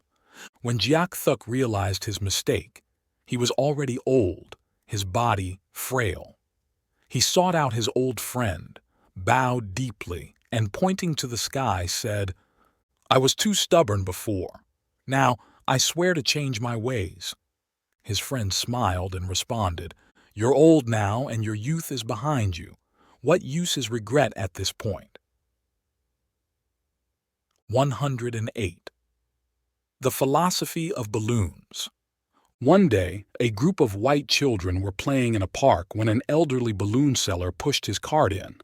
The white children flocked to him like bees to honey, each buying a balloon and joyfully chasing after it as it danced in the wind. In a corner of the park sat a solitary black child, hesitant to join the others due to feelings of inferiority. Only after the white children had dispersed did the child approach the old man's cart, earnestly asking, "Could I please buy a balloon from you?" The old man, with a gentle gaze, replied warmly, "Of course you can. Which color would you like?" Regaining courage, the child answered, "I'd like a black one, please." The black child happily took the black balloon, released it, and watched as it slowly ascended into the wind, standing out against the backdrop of a blue sky and white clouds, creating an extraordinary scene. As the balloon soared, the old man, watching it ascend, gently patted the black child's head and said, "Remember, whether a balloon can fly is not about its color or shape, but what's inside it, hydrogen gas. A person's success is not about their race or background, but whether they have confidence in themselves." That black child was Keen, who grew up to be a renowned psychologist in the United States. 109. Just bend down. During a journey together, Jesus and his disciple Peter encountered an old rusty horseshoe lying on the road. Jesus asked Peter to pick it up, but Peter, reluctant to bend down, pretended not to hear. Without a word, Jesus bent down himself, picked up the horseshoe, and traded it with a nearby blacksmith for 3 coins. With this money, he bought 18 cherries. As they left the town and continued through a vast wilderness, Jesus sensed Peter was thirsty and discreetly dropped a cherry from his sleeve onto the path. Upon seeing it, Peter eagerly picked it up and ate it. Jesus continued to drop the cherries one by one, leading Peter to bend down 18 times to pick them up. Jesus then remarked to Peter with a smile, "Had you bent down just once earlier, you wouldn't have had to do it so many times now." Ignoring small tasks can lead to greater difficulties in even smaller matters. The lesson is clear. Failing to humble oneself or doing so sparingly is foolish, but bending down in the face of humiliation is sheer folly. Indeed, bending down might feel tiring, but if farmers never bent down, how would they ever harvest their crops? 110. Believe in yourself. The ancient Greek philosopher Socrates is renowned for many sayings, but one of his most famous quotes, known by people of all ages, is, "Believe in yourself." But where did this saying originate? Here's the story. In his final years, aware that his time was limited, Socrates devised daily challenges for his students. One day, he summoned a student to his bedside and said, "My candle is nearly burnt out. Fetch another and attach it here. Do you grasp my meaning?" "Clearly," the student replied. "Your wisdom and knowledge will be passed down through the ages." "But," Socrates slowly added, I seek the most intelligent successor, someone not only with exceptional intellect, but also filled with confidence and extraordinary courage. Yet I haven't found such a person. Could you find one for me?" "Yes, master," the student said. "I will spare no effort in searching, to honor your trust and teachings." Socrates smiled silently. The sincere and hard-working student, undeterred by difficulties, searched far and wide. However, all the candidates he brought back were tactfully rejected by Socrates. Upon returning from a long journey, the student approached Socrates' deathbed. Seeing his student, Socrates, gravely ill, took his hand, asked him to sit, and gently said, "You've endured much, but none surpass you." "I'll try harder," the student earnestly replied. "From cities to villages, I'll search the world over to find and present to you the most outstanding individual." Socrates merely smiled in response. Half a year later, with Socrates on the brink of death and the most outstanding individual still undiscovered, the student sat by his bed, ashamed and tearful, blaming himself for disappointing his teacher. "I am the disappointed one, but you should apologize to yourself," Socrates said with a hint of disappointment, closing his eyes for a long moment before kindly adding, "The most outstanding individual was always you. Your lack of self-confidence prevented you from seeing it, causing you to miss the opportunity." With those words, the great philosopher passed away, leaving behind a timeless lesson. Everyone has the potential to be outstanding.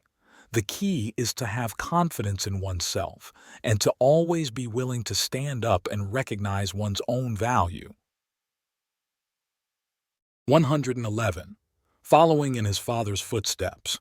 It's often said that a repeated action becomes a habit, and nurturing a habit eventually shapes one's character. There was a man who had formed a routine of stopping by the local bar for a drink each morning before beginning his day's work. One morning, after saying goodbye to his wife and kids, he set off towards the bar as usual. After walking a bit, he sensed someone was following him. Turning around, he discovered it was his son, eagerly following in his footsteps imprinted in the snow, excitedly saying, "Dad, look! I'm walking in your footsteps." This realization struck the father profoundly. He thought to himself, "I'm on my way to the bar, and here is my son, following in my steps." From that day forward, he never visited the bar again. 112. The spiritual leader. In a serene garden, a highly respected spiritual leader was deeply immersed in prayer. At that moment, a distressed woman, frantic with worry, rushed through the garden searching for her lost child. In her anxious state, she failed to notice the spiritual leader kneeling in prayer and accidentally collided with him. Without offering an apology, she hurriedly continued her search. The spiritual leader, visibly irritated and stomping his foot, felt a surge of anger. However, by the time he finished his prayers, the woman had joyfully found her child and ran back towards him. Upon seeing the spiritual leader's angered face, she was both shocked and startled. The spiritual leader, still irked, demanded, "Can you explain your actions just now?" The woman replied, "I'm so sorry, spiritual leader. I was so consumed with worry for my child's safety that I didn't see you there. But weren't you in the middle of prayer? Surely the being you were appealing to values my child's life far more than I do. Why then did you let my actions disturb you?" At this, the spiritual leader was left speechless, his head bowed in reflection. 113. The expensive peacock painting. A certain king had heard of an artist with a talent for creating beautiful oil paintings and decided to visit this artist.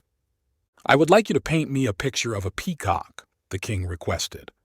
A year later, the king returned to visit the artist. "Where is the painting I ordered? I had asked you to paint a peacock for me." "Your peacock will be ready shortly," said the artist. He then took out a piece of paper and quickly painted a very beautiful peacock.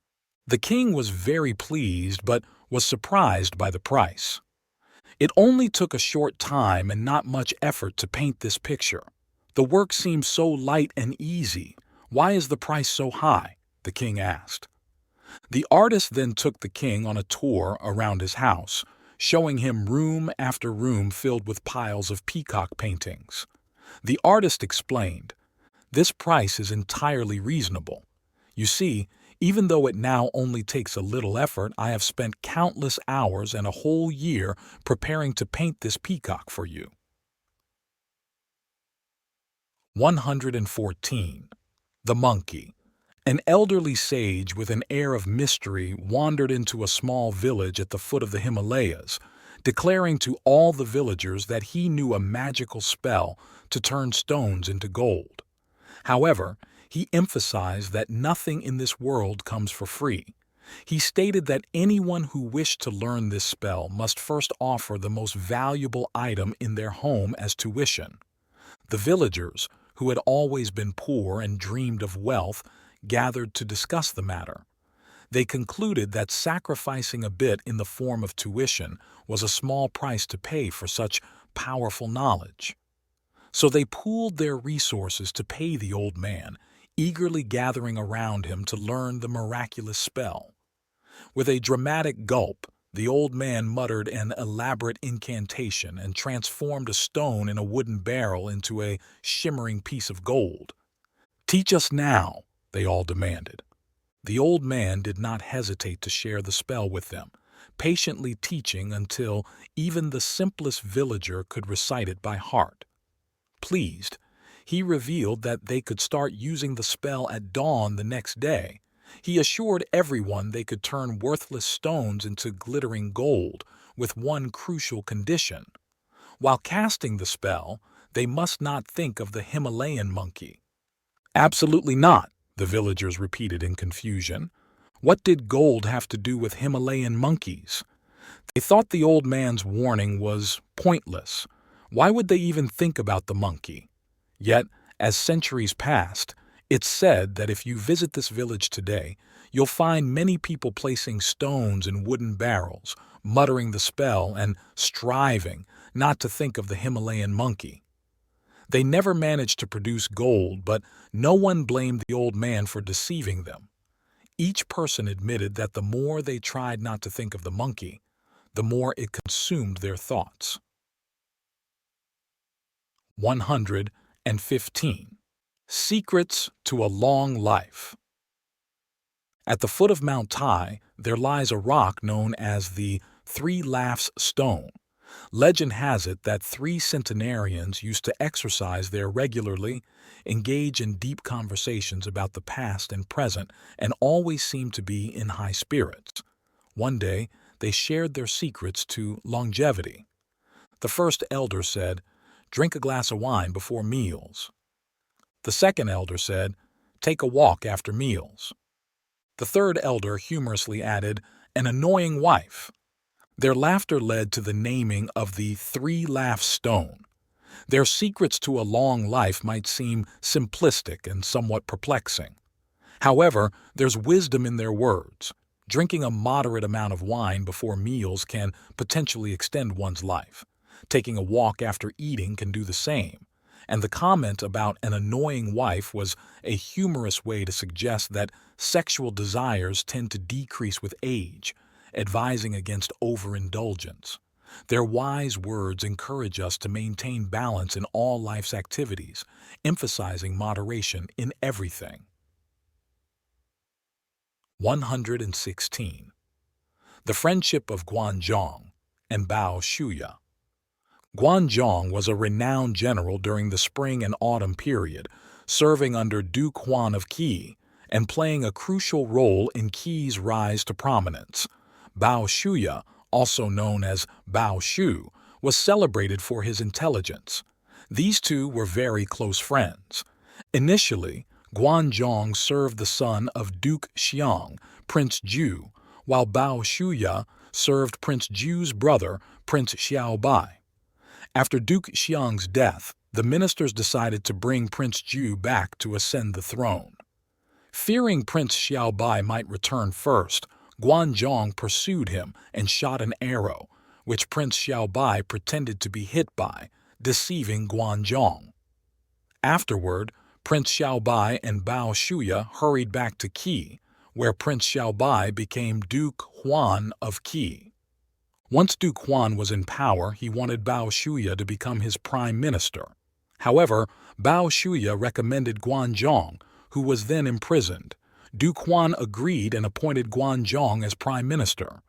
Under Guanzhong's governance, Qi became a dominant state. Guanzhong later reflected on his relationship with Bao Shuya. When I was poor and worked with Bao Shuya, whenever we split earnings, I always took more. Bao Shuya never considered me greedy. He understood my poverty.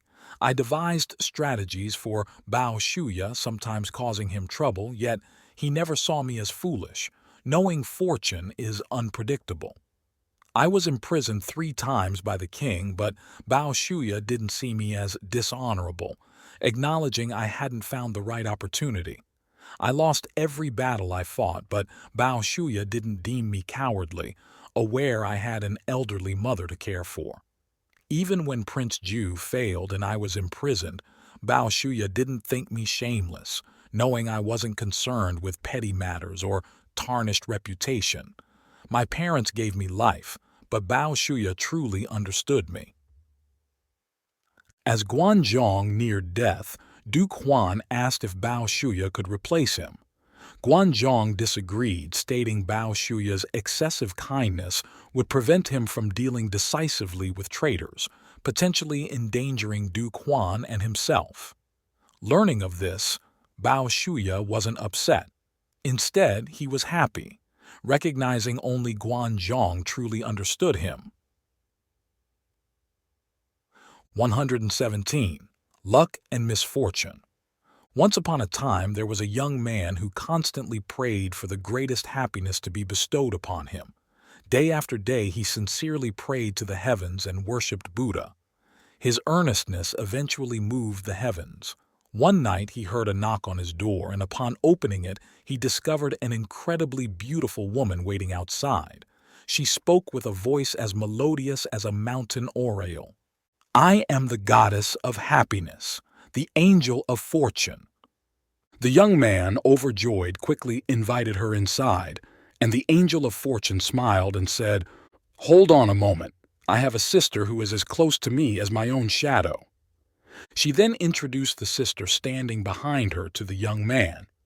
Upon seeing the sister, the young man was astounded and thought to himself, how could there be someone so unattractive in this world? He suspiciously asked the angel of fortune, "Is this lady really your sister?"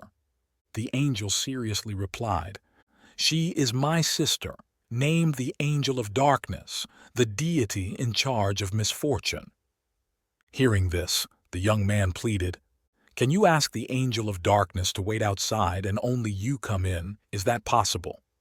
She answered, "That's impossible, for my sister and I have always been inseparable since birth." The young man felt very disappointed and hesitated, unsure of what to do. At that moment, the Angel of Fortune said, "If you find it difficult to decide, then we shall take our leave." While the young man was still indecisive, both of them had vanished. When happiness arrives, misfortune often follows closely behind. One should not recklessly pursue happiness just because it seems within reach, nor should they falter at the sight of misfortune. Since happiness and misfortune always go hand in hand, it's important to mentally prepare oneself to face them both. 118. Gratitude and Acceptance. A young boy lived in a large house at the foot of a mountain. He loved climbing trees, swimming, playing soccer, and admired beautiful girls. He led a happy life. One day he spoke to God, saying, "I've thought about it for a long time, and I know what I want to be when I grow up." "What will you do?" God asked. "I want to live in a big house with a hallway in front, 2 St. Bernard statues at the entrance, and a flower garden in the back." I want to marry a tall and beautiful girl with a gentle nature, long, shiny black hair, blue eyes, who can play the guitar, and has a voice as clear as a bird's song. We will have 3 strong sons and play soccer together. As they grow up, one will become a scientist, another a politician, and the youngest will play as a forward in a rugby team. I want to be a maritime explorer, climb mountains, help people, and own a red Ferrari without ever having to carry anyone in it. That is indeed a beautiful dream, God said. I hope your dream comes true. Later on, he suffered a knee injury while playing soccer, which meant he could no longer climb mountains or trees, much less sail the seas. Thus, he pursued a degree in business management and later ventured into the medical equipment business. He married a beautiful woman with long black hair, though she was not tall, and her eyes were brown, not blue. She did not know how to play the guitar or even sing, but she was an excellent cook and painted like a renowned artist. Thanks to his hard work, he lived in a high-rise building in the city center, from which he could see the sea and the sparkling lights. There were no St. Bernard statues at his door. He had 3 lovely daughters, the youngest of whom, lying in a stroller, was the most adorable. All 3 daughters loved their parents deeply. Although they could not play soccer with him, they would sometimes go to the park to play on the spaceship together, where his daughter would sit under a tree, playing the guitar and singing softly. He had a happy, fulfilled life, but did not own a red Ferrari. Sometimes he did not even think about how to increase the sales of his products. One morning, upon waking up, he suddenly remembered his childhood dream. I am sad, he said repeatedly to those around him, saddened that his dream had not come true. In the darkness, he lay thinking for a long time, finally deciding to have a new dream, which was what he already had. After that, he recovered from his illness, lived happily in his home, listening to the sweet voices of his children, looking into his wife's brown eyes. In the evenings, he would look out at the sea, letting go of his old dreams. Young people, in truth, we all have joys in life, which is the present moment.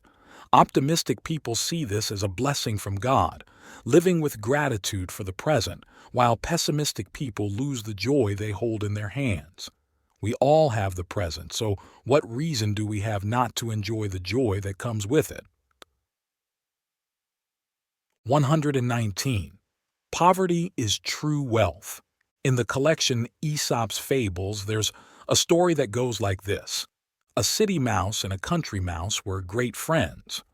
One day, the country mouse wrote a letter to the city mouse saying, "Dear city mouse, if you're ever free, I invite you to visit me at my home in the countryside, where you can enjoy the beautiful scenery and fresh air and experience a leisurely and relaxed lifestyle."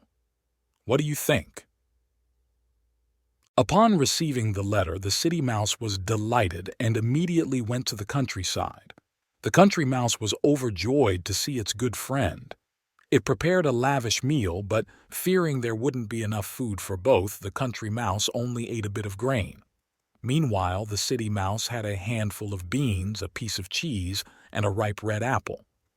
After finishing the meal, the city mouse said, "How can you live in the countryside like this?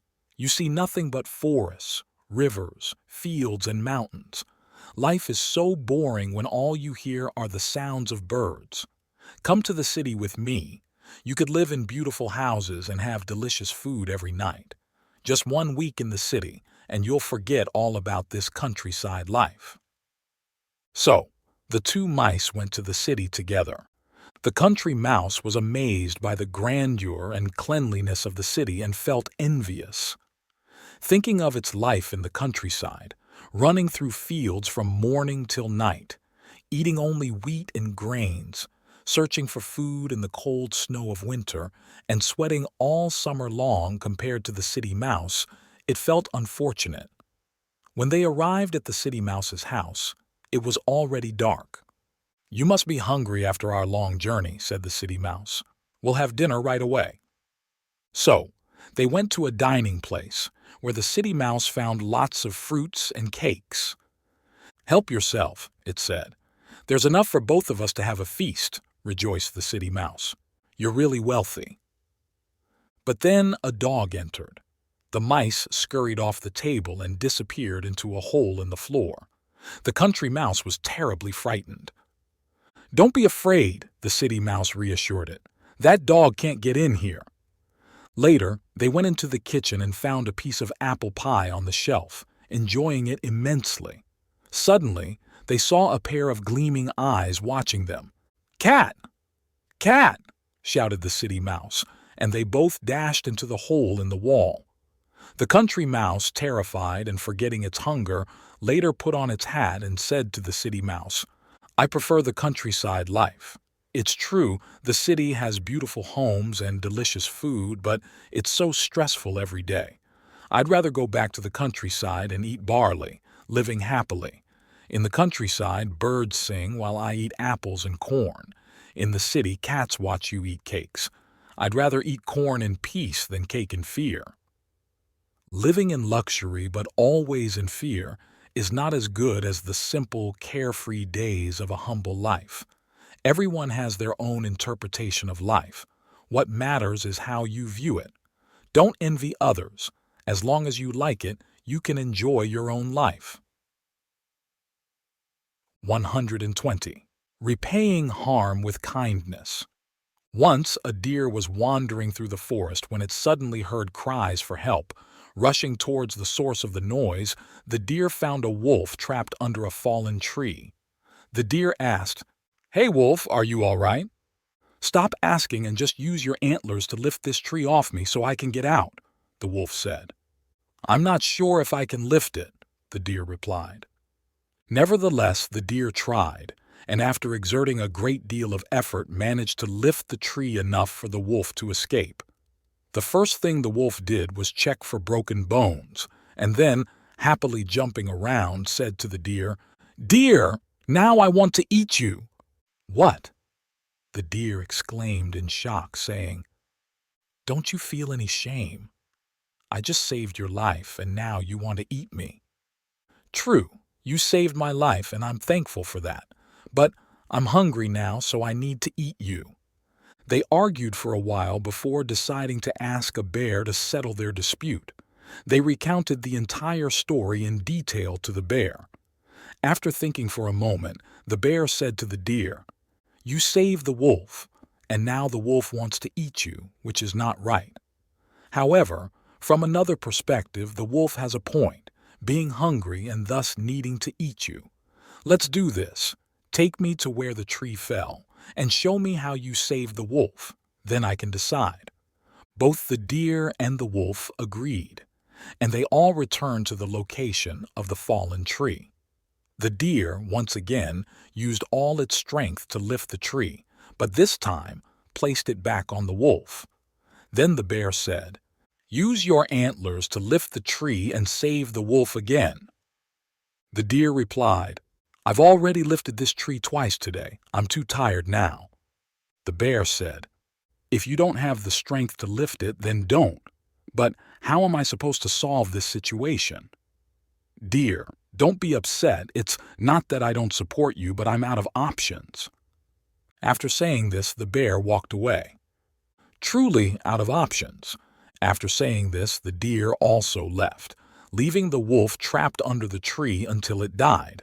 Life is full of debts of gratitude and revenge, with some choosing to repay kindness and harm with harm, becoming a life philosophy for many. Whether it's gratitude or revenge, we should be thankful for life itself and for those who help us in times of need. Tebao 121. Life is like climbing a mountain. A young man passionate about mountain climbing sought advice from a renowned climbing expert on the best techniques for scaling mountains. One particular question he had was, "What should we do if it starts raining while we're halfway up the mountain?" The expert climber responded, "You should continue to the summit." "Why head to the summit? Isn't the weather worse up there?" the young man asked skeptically. Heading to the summit, of course, means facing heavier rain, but it's not life-threatening. Descending, the rain might be lighter, but the risk of landslides is higher and you could be buried. The climbing expert earnestly added, when it comes to storms, avoiding them might get you swept away. Facing them, on the other hand, could ensure your survival. 122.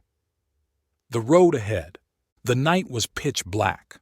On the street, people hurried by. There was a steady tapping sound coming from a wooden cane in the hand of a blind man.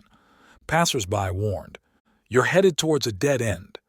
The blind man replied, "You have to go all the way to find out what the road is like."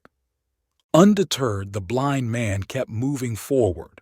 The tapping sound grew fainter, quieter, until it finally faded away completely. 123. For everyone.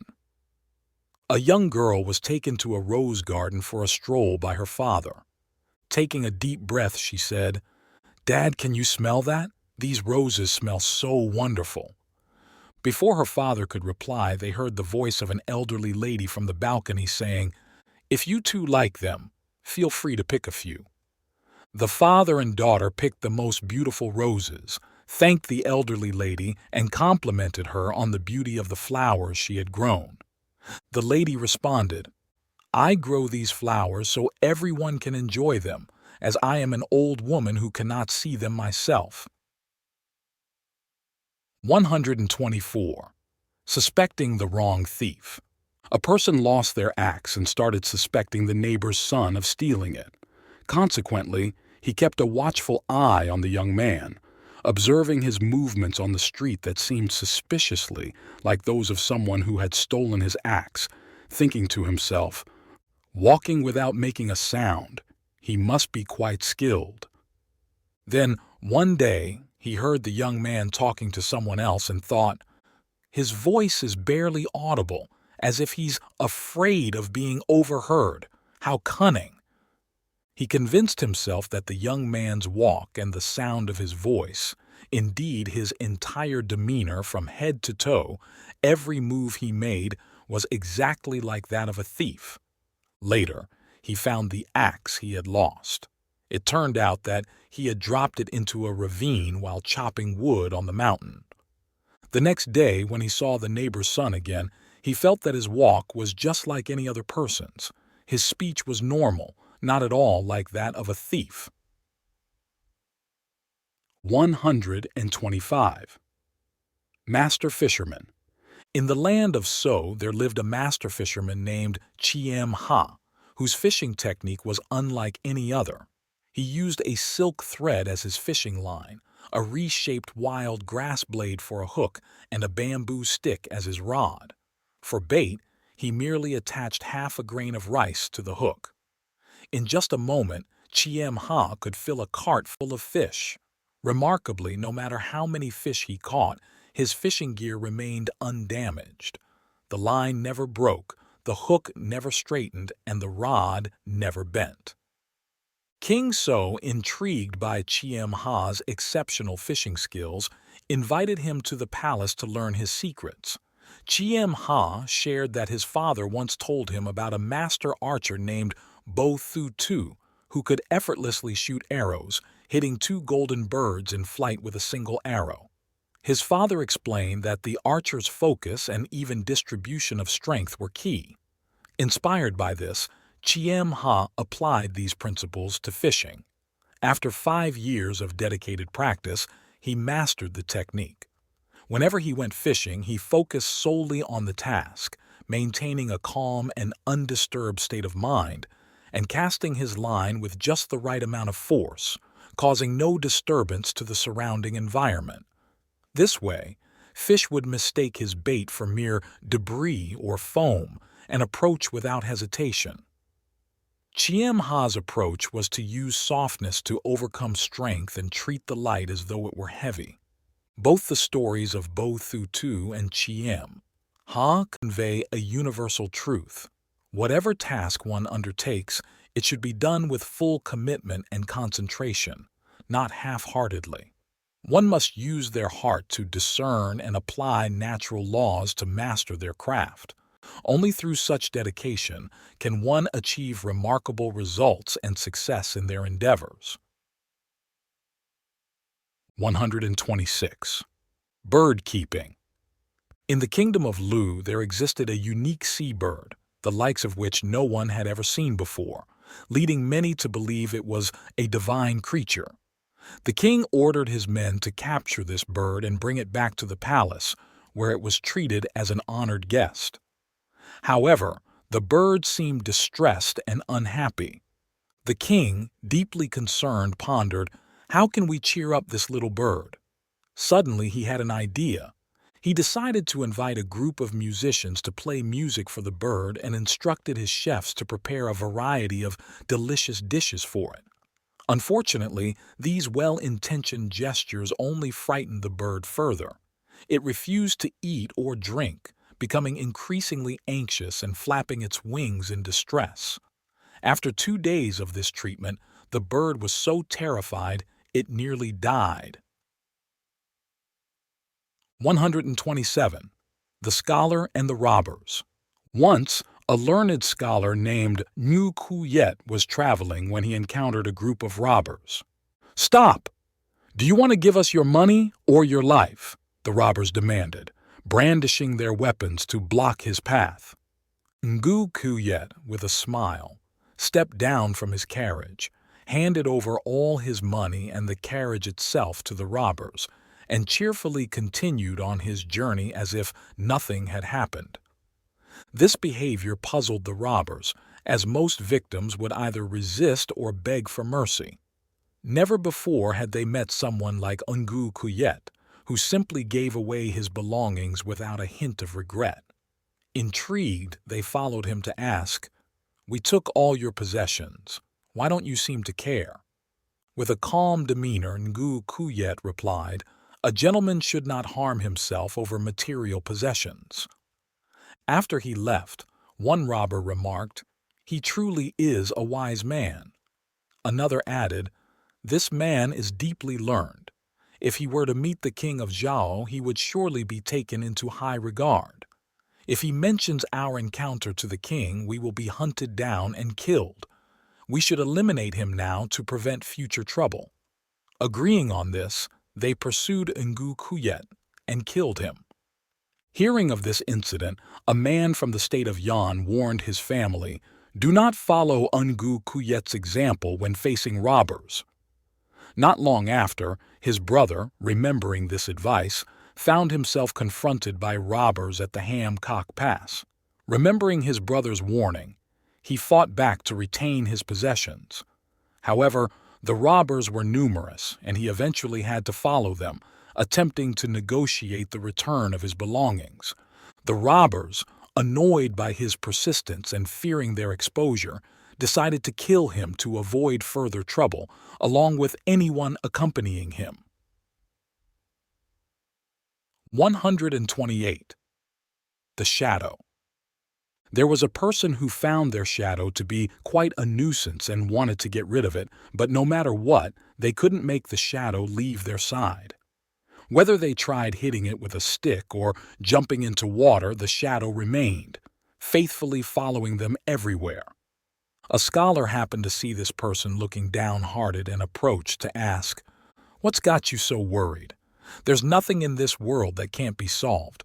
Tell me what's bothering you. Maybe I can help." So the person shared how they had tried to chase their shadow away and how stubborn it was, with the scholar. "What should I do?"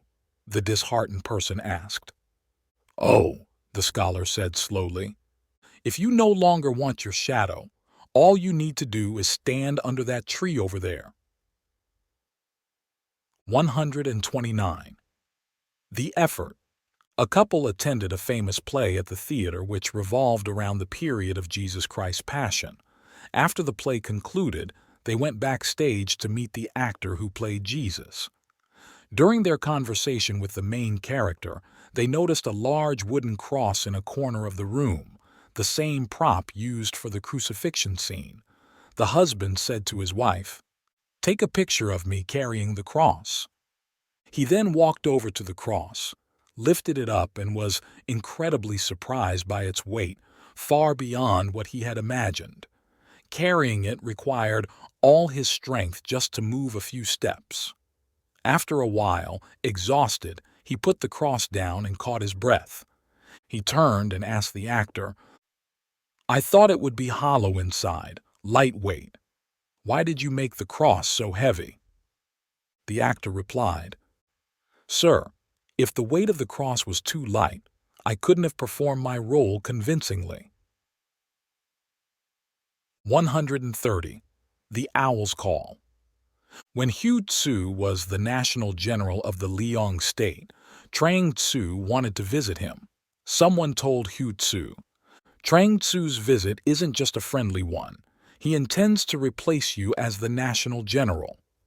Alarmed, Hu Tzu ordered a thorough search within the city for 3 days and nights.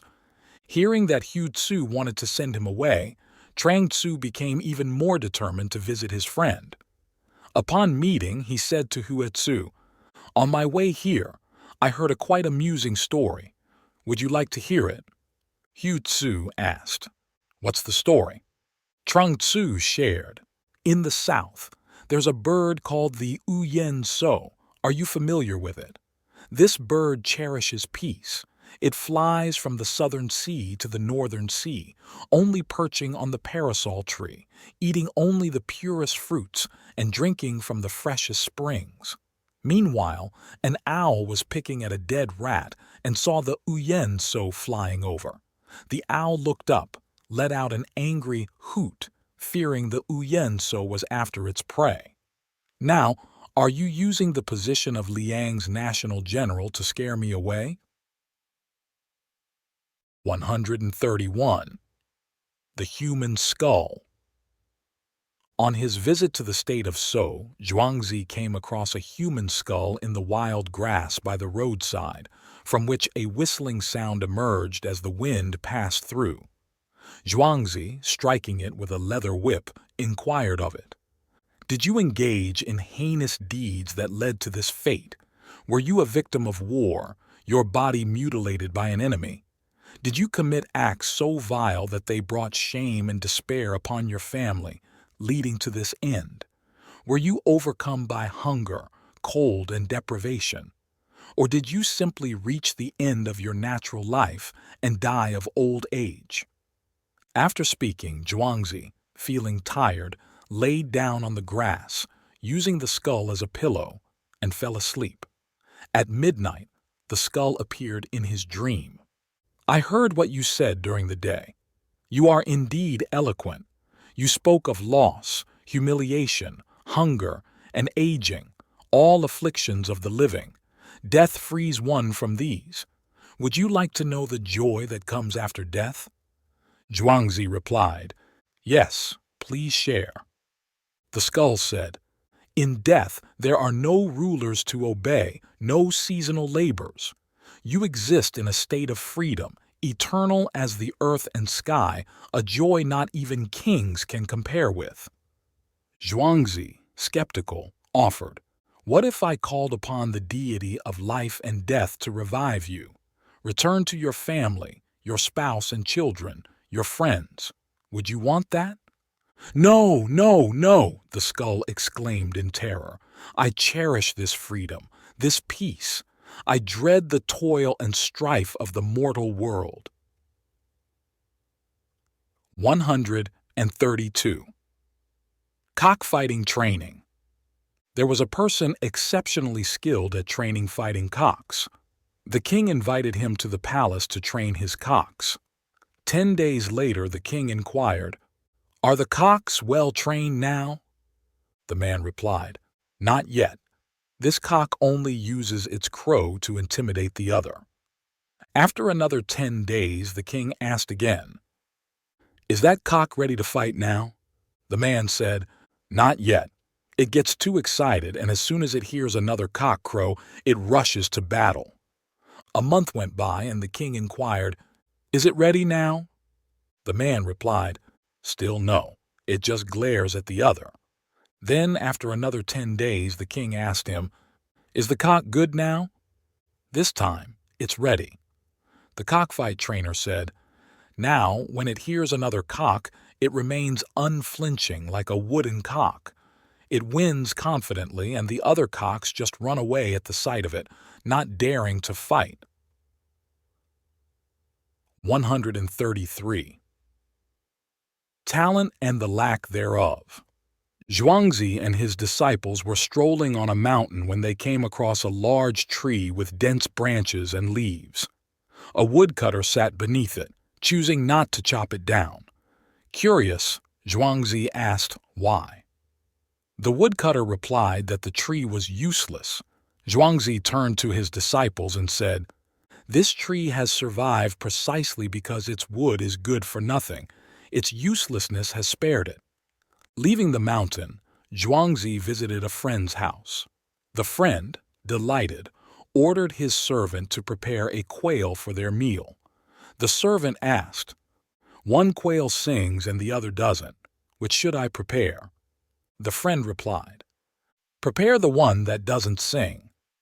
The next day, a disciple asked Zhuangzi, "Yesterday the tree in the mountain lived because it was useless, while the quail died for the same reason.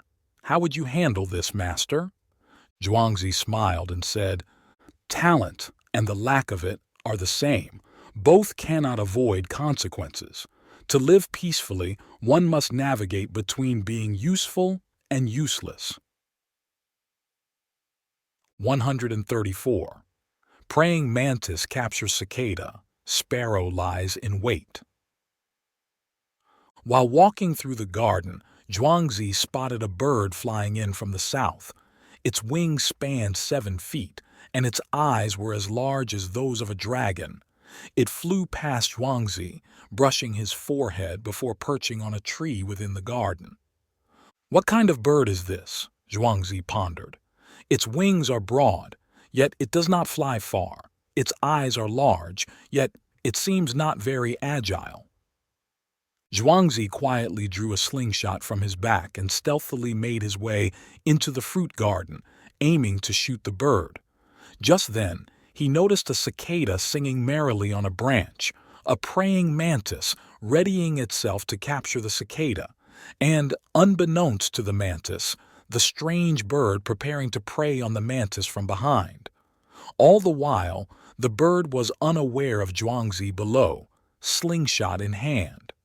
Witnessing this scene, Zhuangzi lamented, "Oh, the cycle of predation among creatures, driven by mutual attraction, leading to tragedy." Upon returning home, Zhuangzi closed his doors to ponder, not venturing outside for 3 months.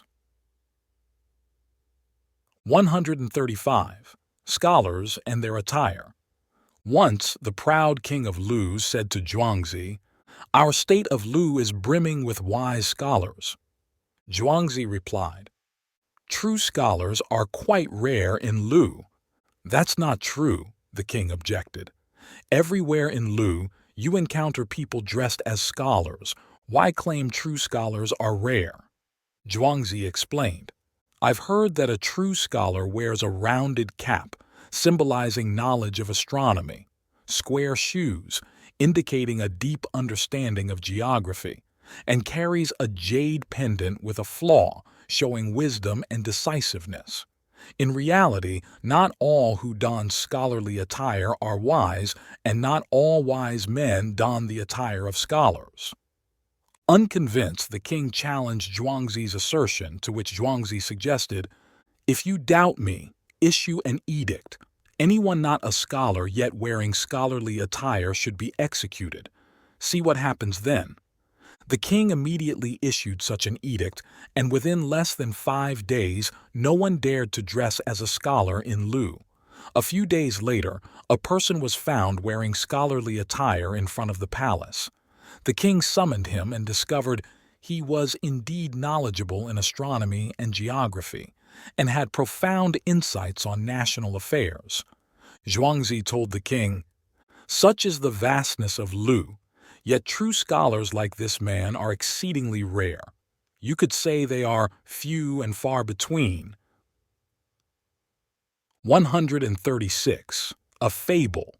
Fishermen cast their nets into the deep sea and pulled up a jar, within which was a piece of paper that read, "Everyone, please come save me, I am here. The Dragon King has imprisoned me on a deserted island. I am standing on the shore waiting for rescue. Please, someone save me, I am here." No date mentioned. It's probably too late now. The jar must have been adrift at sea for quite some time, one fisherman said. The location is unclear with the vast ocean. Who knows which direction to search? Another fisherman remarked. It's never too late, nor is it far. Every island is essentially here, a third person commented. Thus, they felt unbound and thus they pondered. The usual truth is just like that.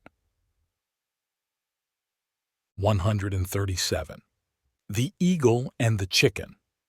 In the Native American tribes of the United States, there exists a tale as follows. Long ago, atop a towering mountain, nestled an eagle's nest on its slope, housing 4 large eggs. An earthquake shook the mountain, causing one of the eagle eggs to tumble down and land in a chicken coop at the mountain's base. A hen volunteered to incubate the large egg. One day, the egg hatched into a beautiful eagle chick. Unfortunately, the little bird was raised and grew up believing it was a chicken. From its youth to adulthood, the eagle did everything real chickens did, scratching the earth for worms and insects, clucking, and even managing to flap its wings and take short flights. Before long, the eagle convinced itself it was nothing more than another chicken. Despite loving its family and home, the eagle's soul yearned for something greater. Then, one day, while playing in the yard, the eagle looked up and saw majestic eagles soaring high in the sky. If only I could fly like those birds, it wished. The chickens laughed loudly. You can't soar like those birds. You're a chicken and chickens can't fly. The eagle continued to gaze at its true kin, dreaming of flying high with them. Each time it expressed this wish, the chickens would say it was impossible. Eventually, the eagle believed this to be true, abandoning its dreams to live as a chicken. In the end, the eagle died. The greatest regret of the eagle's life was its failure to explore its true potential. It never dared to pursue its dreams, never attempted to learn to fly, and thus never soared into the blue sky like its ancestors before it. 138. The Beggar and the Dewdrop. One morning, a beggar was walking down the street, shifting a bag of rice from his left hand to his right, preparing to brush off the dust from his hands when a large, sparkling dewdrop fell into his palm. The beggar paused to look at it, then lifted his hand to his lips and spoke to the dewdrop. "Do you know what I'm about to do with you?" "You're going to swallow me," it replied. "It seems you're even more pitiable than I am, with your fate resting in someone else's hands." "You're mistaken. I don't understand what pitiable means. I've nourished a large carnation flower, helping it bloom beautifully. Now, I'm about to nourish another life. This is my greatest joy and fortune, and I have no regrets." Suddenly, the beggar stopped in his tracks. 139. The Path of Others. A person wanted to cross a swampy area but found no clear path, so they had to carefully tread step by step. It was a challenging journey with leaps from left to right, and not long into their walk, they sank into the mud, submerged. Another individual, aiming to cross the same swamp, saw the footprints of the one before and thought, "Someone has already crossed here. If I follow their steps, I'll be safe." After a few tentative steps, which seemed to confirm their guess, they proceeded confidently, only to eventually fall into the mud as well. Then, a third person, seeing the tracks of the two predecessors, didn't hesitate and followed them, meeting a similar fate of sinking into the swamp. Finally, another person came along, noticed the footsteps of many before them, and concluded, "This must be the way through the swamp. Seeing how many have passed this way, I just need to follow in their steps to get across." With that, they started walking, but ultimately ended up stuck in the mud too. The lesson here is that a path tread by others on earth is not necessarily smooth and easy. Following in someone else's footsteps doesn't guarantee progress and sometimes may even lead into traps. 140. Collaborative spirit. For the first time when humanity touched the moon's surface, it wasn't just Neil Armstrong. Buzz Aldrin was there too. Armstrong's famous words, "That's one small step for man, one giant leap for mankind," have become a globally renowned quote. At a reception celebrating Armstrong and Aldrin's successful moon landing, a reporter suddenly asked Buzz Aldrin, "Given that Armstrong was the first to step off the lunar module, thus becoming the first man on the moon, do you feel any regret?" All eyes turned towards the person who asked the question, then shifted back to Buzz Aldrin. Aldrin responded with conviction, "Let's not forget, upon returning to Earth, I was the first one to exit the spacecraft."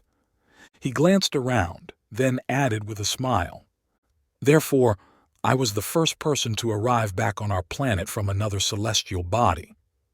The audience erupted into warm applause, congratulating him. 141. The statue. Once there was a handsome and noble prince, yet he suffered from a hunched back. Despite seeking treatment from many skilled physicians, his condition did not improve. This caused the prince to feel incredibly self-conscious, to the point where he would never show himself before the court. The king, deeply concerned for his son, sought advice from the wisest person in the kingdom who suggested a unique solution. Following this advice, the king summoned all the sculptors in the land to create a statue of the prince. However, this statue depicted the prince with a straight back, exuding confidence and nobility, inspiring all who saw it. The king placed this statue in front of the prince's palace. Upon seeing the statue, the prince was deeply moved, his heart filled with warmth and happiness, tears of joy in his eyes. The king approached him and said, "With diligence and practice, you can be just like this." Motivated by the statue, the prince started to pay close attention to his posture. Within a few months, people began to notice an improvement in his condition. Hearing this, the prince felt a surge of confidence and became even more committed to maintaining good posture. Gradually, a miracle occurred. His back straightened, mirroring the posture of the statue. 142. The art of speaking. Simply. Once, the king of the state of Chu asked a disciple of Master Meng, named Tian Qiu, "Why does your master Meng excel in everything he does, yet his speech seems somewhat clumsy?" Tian Qiu responded, "Before discussing my master, allow me to share two brief stories with you." "Go ahead," said the king. There was a man from Chu who went to the state of Zheng to sell precious pearls. He used the finest wood, magnolia, to craft the box for the pearls, then perfumed it with rare scents and adorned it with intricate carvings and inlaid with jade and emerald. As a result, the people of Zheng bought the box but not the pearls. This is a case of excelling in selling the box but not the pearls. In another instance, when the Qin state offered a princess in marriage to a prince of the state of Jin, they sent along 70 beautiful maidservants. Upon arrival, the prince of Jin was enamored with the maidservants, neglecting the princess. This was a case of excelling in sending maidservants, but not in arranging the marriage. Now, concerning the art of speech, someone who only speaks in flowery language may find others focus solely on the elegance of their words, missing the underlying meaning. My master's teachings propagate the virtues of ancient wisdom, discussing the moral principles of life meant to guide people. If his speech were too embellished, people might focus only on the style, neglecting the principles, similar to the cases of the man from Chu and the kin marriage arrangement. Thus, Master Ming prefers simplicity in speech to ensure his teaching's essence is not overlooked. 143. Lost direction. There was a person who kept urging his horse carriage northward. His friend asked him where he wanted to go, and he said he wanted to go to the state of So. But the state of So is in the south. Why are you heading north? The friend reminded. It doesn't matter which direction. My horse carriage is excellent. Your carriage is good, the friend tried to remind him, but heading this way is wrong. No worries. What I have is money. I know you have money, but you should be heading south to be correct. What does it matter, north or south, with a coachman this good? What's there to fear? Indeed, the coachman was very skilled, with a flick of the whip making a snap sound. The carriage dashed off, kicking up dust, and soon disappeared from sight. The friend shook his head, saying, "The better his condition, the further away from the state of So he gets." 144. Crabs and herons fight. Fisherman reaps the benefits. By the riverbank, a large crab opened its shell, stretching its tired back, and basked in the sunlight. A heron, spotting this, pecked at the crab's flesh. The crab quickly closed its shell, trapping the heron's beak inside. The heron struggled frantically, but couldn't escape. "Without rain today or tomorrow, you'll die of thirst," the crab declared. With its beak trapped, the heron's response was unclear. The crab retorted, "If I don't release you today or tomorrow, you'll starve to death." Both stared each other down, neither willing to back down. In the end, a fisherman came along and captured both of them. 145. Differing perspectives. A guest introduced a friend to a highly renowned official. After the friend left, the official told the guest, "Your friend has 3 unfavorable qualities. He laughed upon seeing me, which shows he is careless. He didn't mention his teacher while talking, which is a betrayal to his mentor. And it's inappropriate not to engage in conversation when meeting for the first time, indicating a lack of manners." The guest smiled and responded, "He laughed upon seeing you because he is friendly and approachable. He didn't mention his teacher because he is independent and not factional. And he didn't engage in conversation at first meeting because he is straightforward and honest with everyone." 146. The courage of a thief. Tsu Fat was a great general of the kingdom of So, who appreciated individuals with unique skills. Everyone who followed him possessed a distinct talent.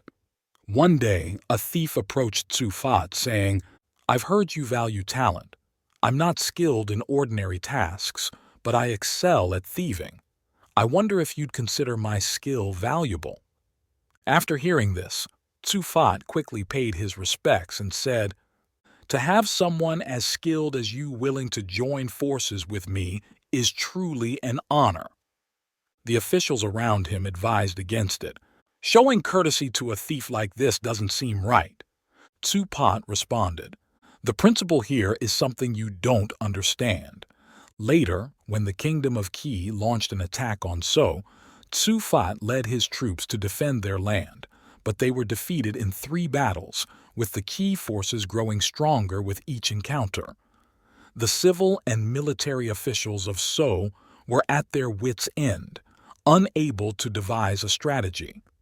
At this moment, the thief came to Tsu Fat and said, "I have a small skill that I'd like to offer."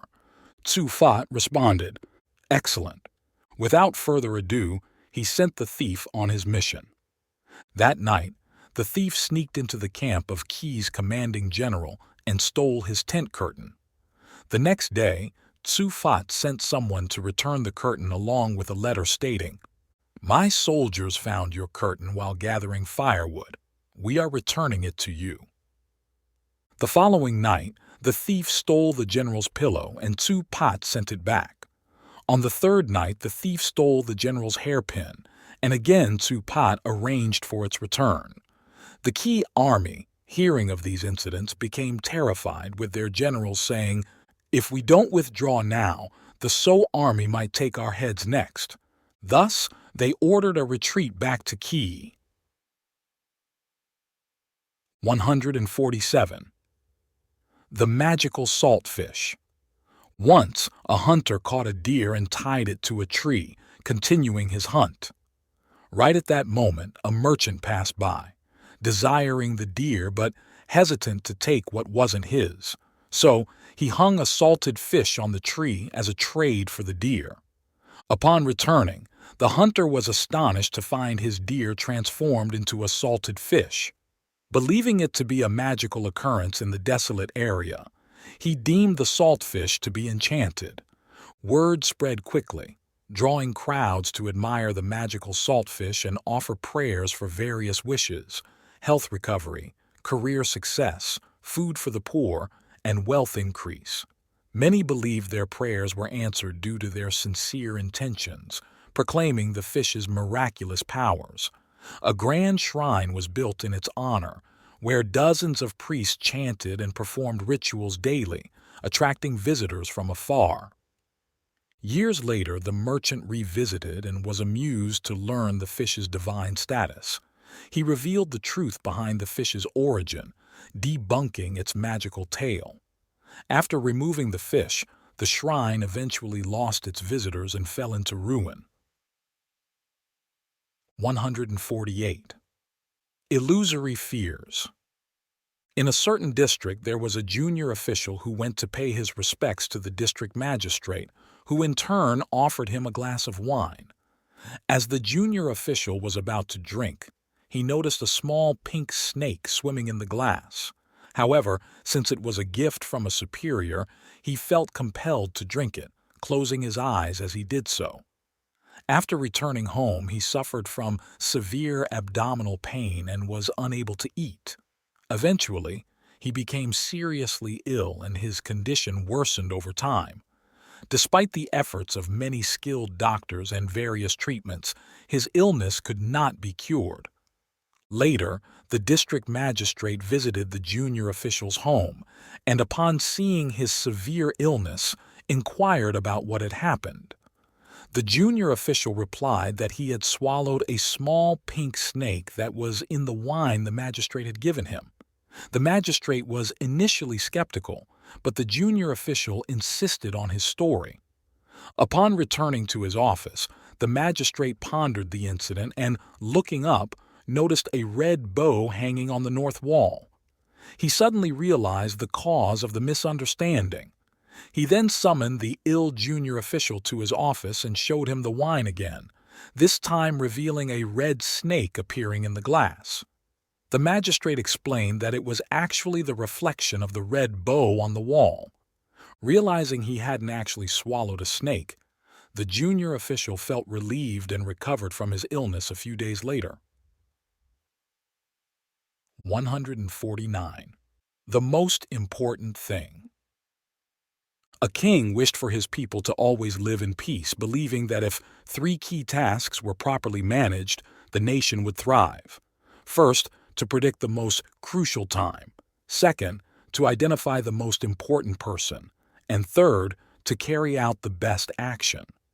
His advisors suggested managing schedules effectively, focusing on educating clergy and scientists, and promoting science while strictly enforcing laws as top priorities.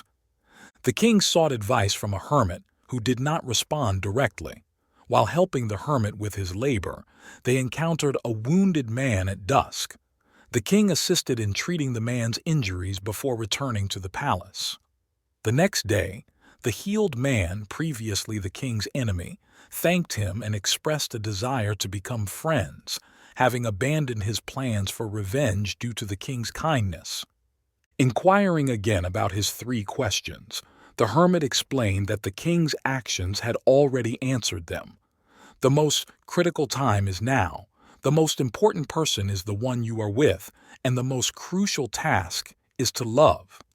Without love, life lacks meaning. 150. Fire rescue. There was a person from Trieu whose house caught fire. After escaping, he wanted to go upstairs to put out the fire but didn't have a ladder, so he went to borrow one from his neighbor. After adjusting his clothes to look neat, he walked over to his neighbor's house. Upon arriving, he bowed 3 times to his neighbor before they both entered the house. The neighbor served him some food and drink. He slowly finished his drink and then offered 3 rounds back to his neighbor. After they finished drinking, the neighbor asked, "What brings you here today?" Only then did the man mention, "A great disaster has struck my house. The upper floor caught fire and it's burning fiercely. I wanted to get water to put out the fire, but alas, I have no means. Everyone didn't know what to do and could only cry and watch it burn. I heard you have a ladder, so I dared to disturb you, hoping I could borrow it." Hearing this, the neighbor was shocked and said, "Why did you wait so long?" The neighbor quickly joined the man with the ladder to help with the fire rescue. However, by the time they returned, the house had already burned down, questioning the meaning of life in the face of such tragedy. 151. Cats and mice. In the land of V, there lived a person named Thuc Thi who adored cats, keeping more than 100 of them in his home. The mice in his and his neighbors' houses were all devoured by the cats. "Oh no, this isn't good!" The cats, lacking food, cried out all day. Thuc Thi had no choice but to buy meat for them to eat daily. Then the cats began to breed, giving birth to kittens, who in turn produced more offspring. It's unclear how many generations of cats there were, but they spent their days eating meat, having forgotten that mice even existed in the world. They only knew to cry out when hungry, knowing that food would soon come. After eating their fill, they would wander around, look around, or simply bask in the sun. To the south of the city lived a scholar whose house was overrun with mice. During the day, the mice would scamper around in groups, gnawing on everything in the house. Hearing about Thuc Thi's multitude of cats, the scholar borrowed a few to catch the mice. When the cats arrived at the scholar's home, they were baffled by the sight of the mice, with their upright ears, bright black eyes, red fur, and chaotic squeaking. They didn't know what these creatures were and dared not catch them, only following them around.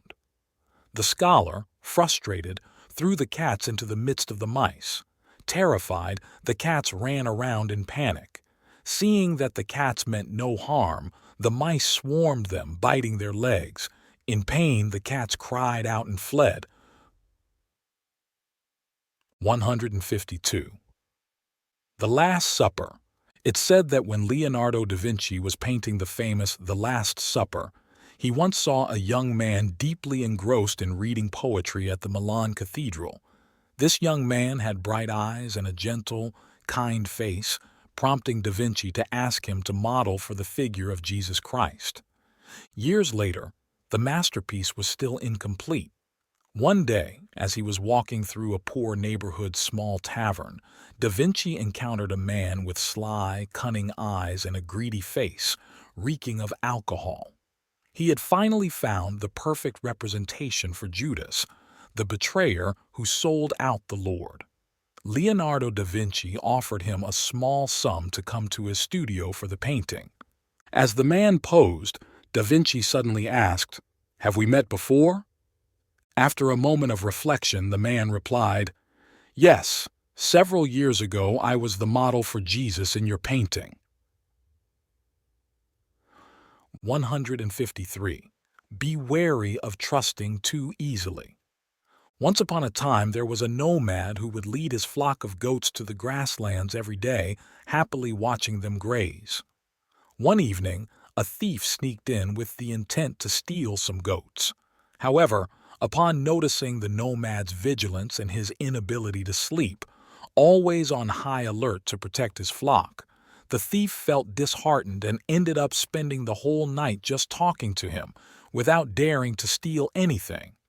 But the thief, cunning and full of tricks, killed a tiger and skinned it, placing its hide among the grass with only the tiger's head visible. After setting his trap, he approached the nomad and claimed, "My friend, you are in luck. The tiger has sent me to ask for a goat to have for its dinner." Suspicious, the nomad asked, "Where is this tiger?" Looking towards where the thief pointed, he indeed saw the tiger's head peeking through the grass from a distance. Shocked, he told the thief, "My friend, take whichever goat you need. I won't stop you." Thus, the thief took a goat. Seeing the nomad's fear upon spotting the tiger, the thief's greed was ignited. So he returned daily, claiming the tiger wished to eat a goat. Gradually, the thief managed to take half of the nomad's flock. 154. The optimistic blind men. Two blind men were walking down the street with their canes. One of them remarked, "Being blind has its perks. Those with sight are always buried in work, never-ending tasks, especially the farmers who have it even tougher. Unlike us, who can enjoy a more relaxed pace of life." "You're right, the farmers really have it rough," agreed the other blind man. Just then, a group of farmers passed by and overheard their conversation. Pretending to be a high official, one of the farmers said, "You two, don't you see the high official coming? Why aren't you making way? Do you wish to be punished?" Another farmer swung his stick, hitting each blind man on the head, pushing them to the side of the road. Then he quietly moved behind them to listen in on their conversation. One of the blind men said, "Ultimately, being blind is still the best. If we had been able to see and still didn't make way for the high official, we would have not only been beaten, but also thrown in jail." "Yes, indeed. A few hits are nothing. We are still the luckiest," the other blind man concurred. In this manner, the thieves gradually stole half of the herdsman's goats. 155. Learning to let go. Once upon a time, two poor woodcutters were gathering wood on a mountain. One day they stumbled upon two large bags of cotton and joyfully carried them home. Cotton was far more valuable than wood, and selling these two bags could easily cover a month's expenses for their families. As they descended the mountain, each carrying a bag, they hurried home. Partway down, one of them noticed a large bundle of fabric on the road. Upon closer inspection, it was a type of canvas fabric, slightly better and more than a bundle. He was thrilled and proposed to his friend that they leave the cotton bags and take the fabric home instead. His friend refused, arguing that they had already carried the cotton a long way and abandoning it now would waste their previous efforts. He was adamant about not switching. The woodcutter, unable to convince his friend, reluctantly continued on his way alone with the fabric. Further down the road, the one with the fabric saw a light in the forest, and upon approaching discovered a trove of gold and precious metals, thinking they were finally going to strike it rich. He quickly told his friend to drop the cotton bags and take the treasure instead. Still, his friend was skeptical, suspecting the gold might be fake. He advised against wasting their effort for potentially nothing, preferring to avoid ending up empty-handed. The one who found the gold had no choice but to carry the treasure alone. As they reached the foot of the mountain, a heavy rain began, soaking them through. To their dismay, the cotton bag absorbed the water, becoming too heavy to carry. With no other option, the cotton bag was abandoned, and both ended up sharing the load of gold back home. 156. The Proud Horsekeeper. When Yuan Zi served as the prime minister of the state of Qi, he once passed by the home of a horsekeeper. One day, the horsekeeper's wife peeked through the crack of the door and saw her husband sitting on the carriage with an air of pride, displaying a commanding presence. Upon returning home, the horsekeeper found his wife furious, demanding to return to her parental home. Confused, he asked, "Why do you want to go back to your parents' house?" His wife responded, "Yan Zi serves as the prime minister. His reputation spans the entire nation. Yet, I've seen him bowing humbly on his horse carriage, demonstrating great modesty. But you, merely a horsekeeper, display such arrogance, failing to recognize your own place. Therefore, I no longer wish to live with you." Following this incident, the horsekeeper changed his attitude, becoming more humble. Yanzi noticed the change and, intrigued, inquired about the reason. After learning the story, Yanzi went on to recommend the horsekeeper for a significant position in the state of Qi.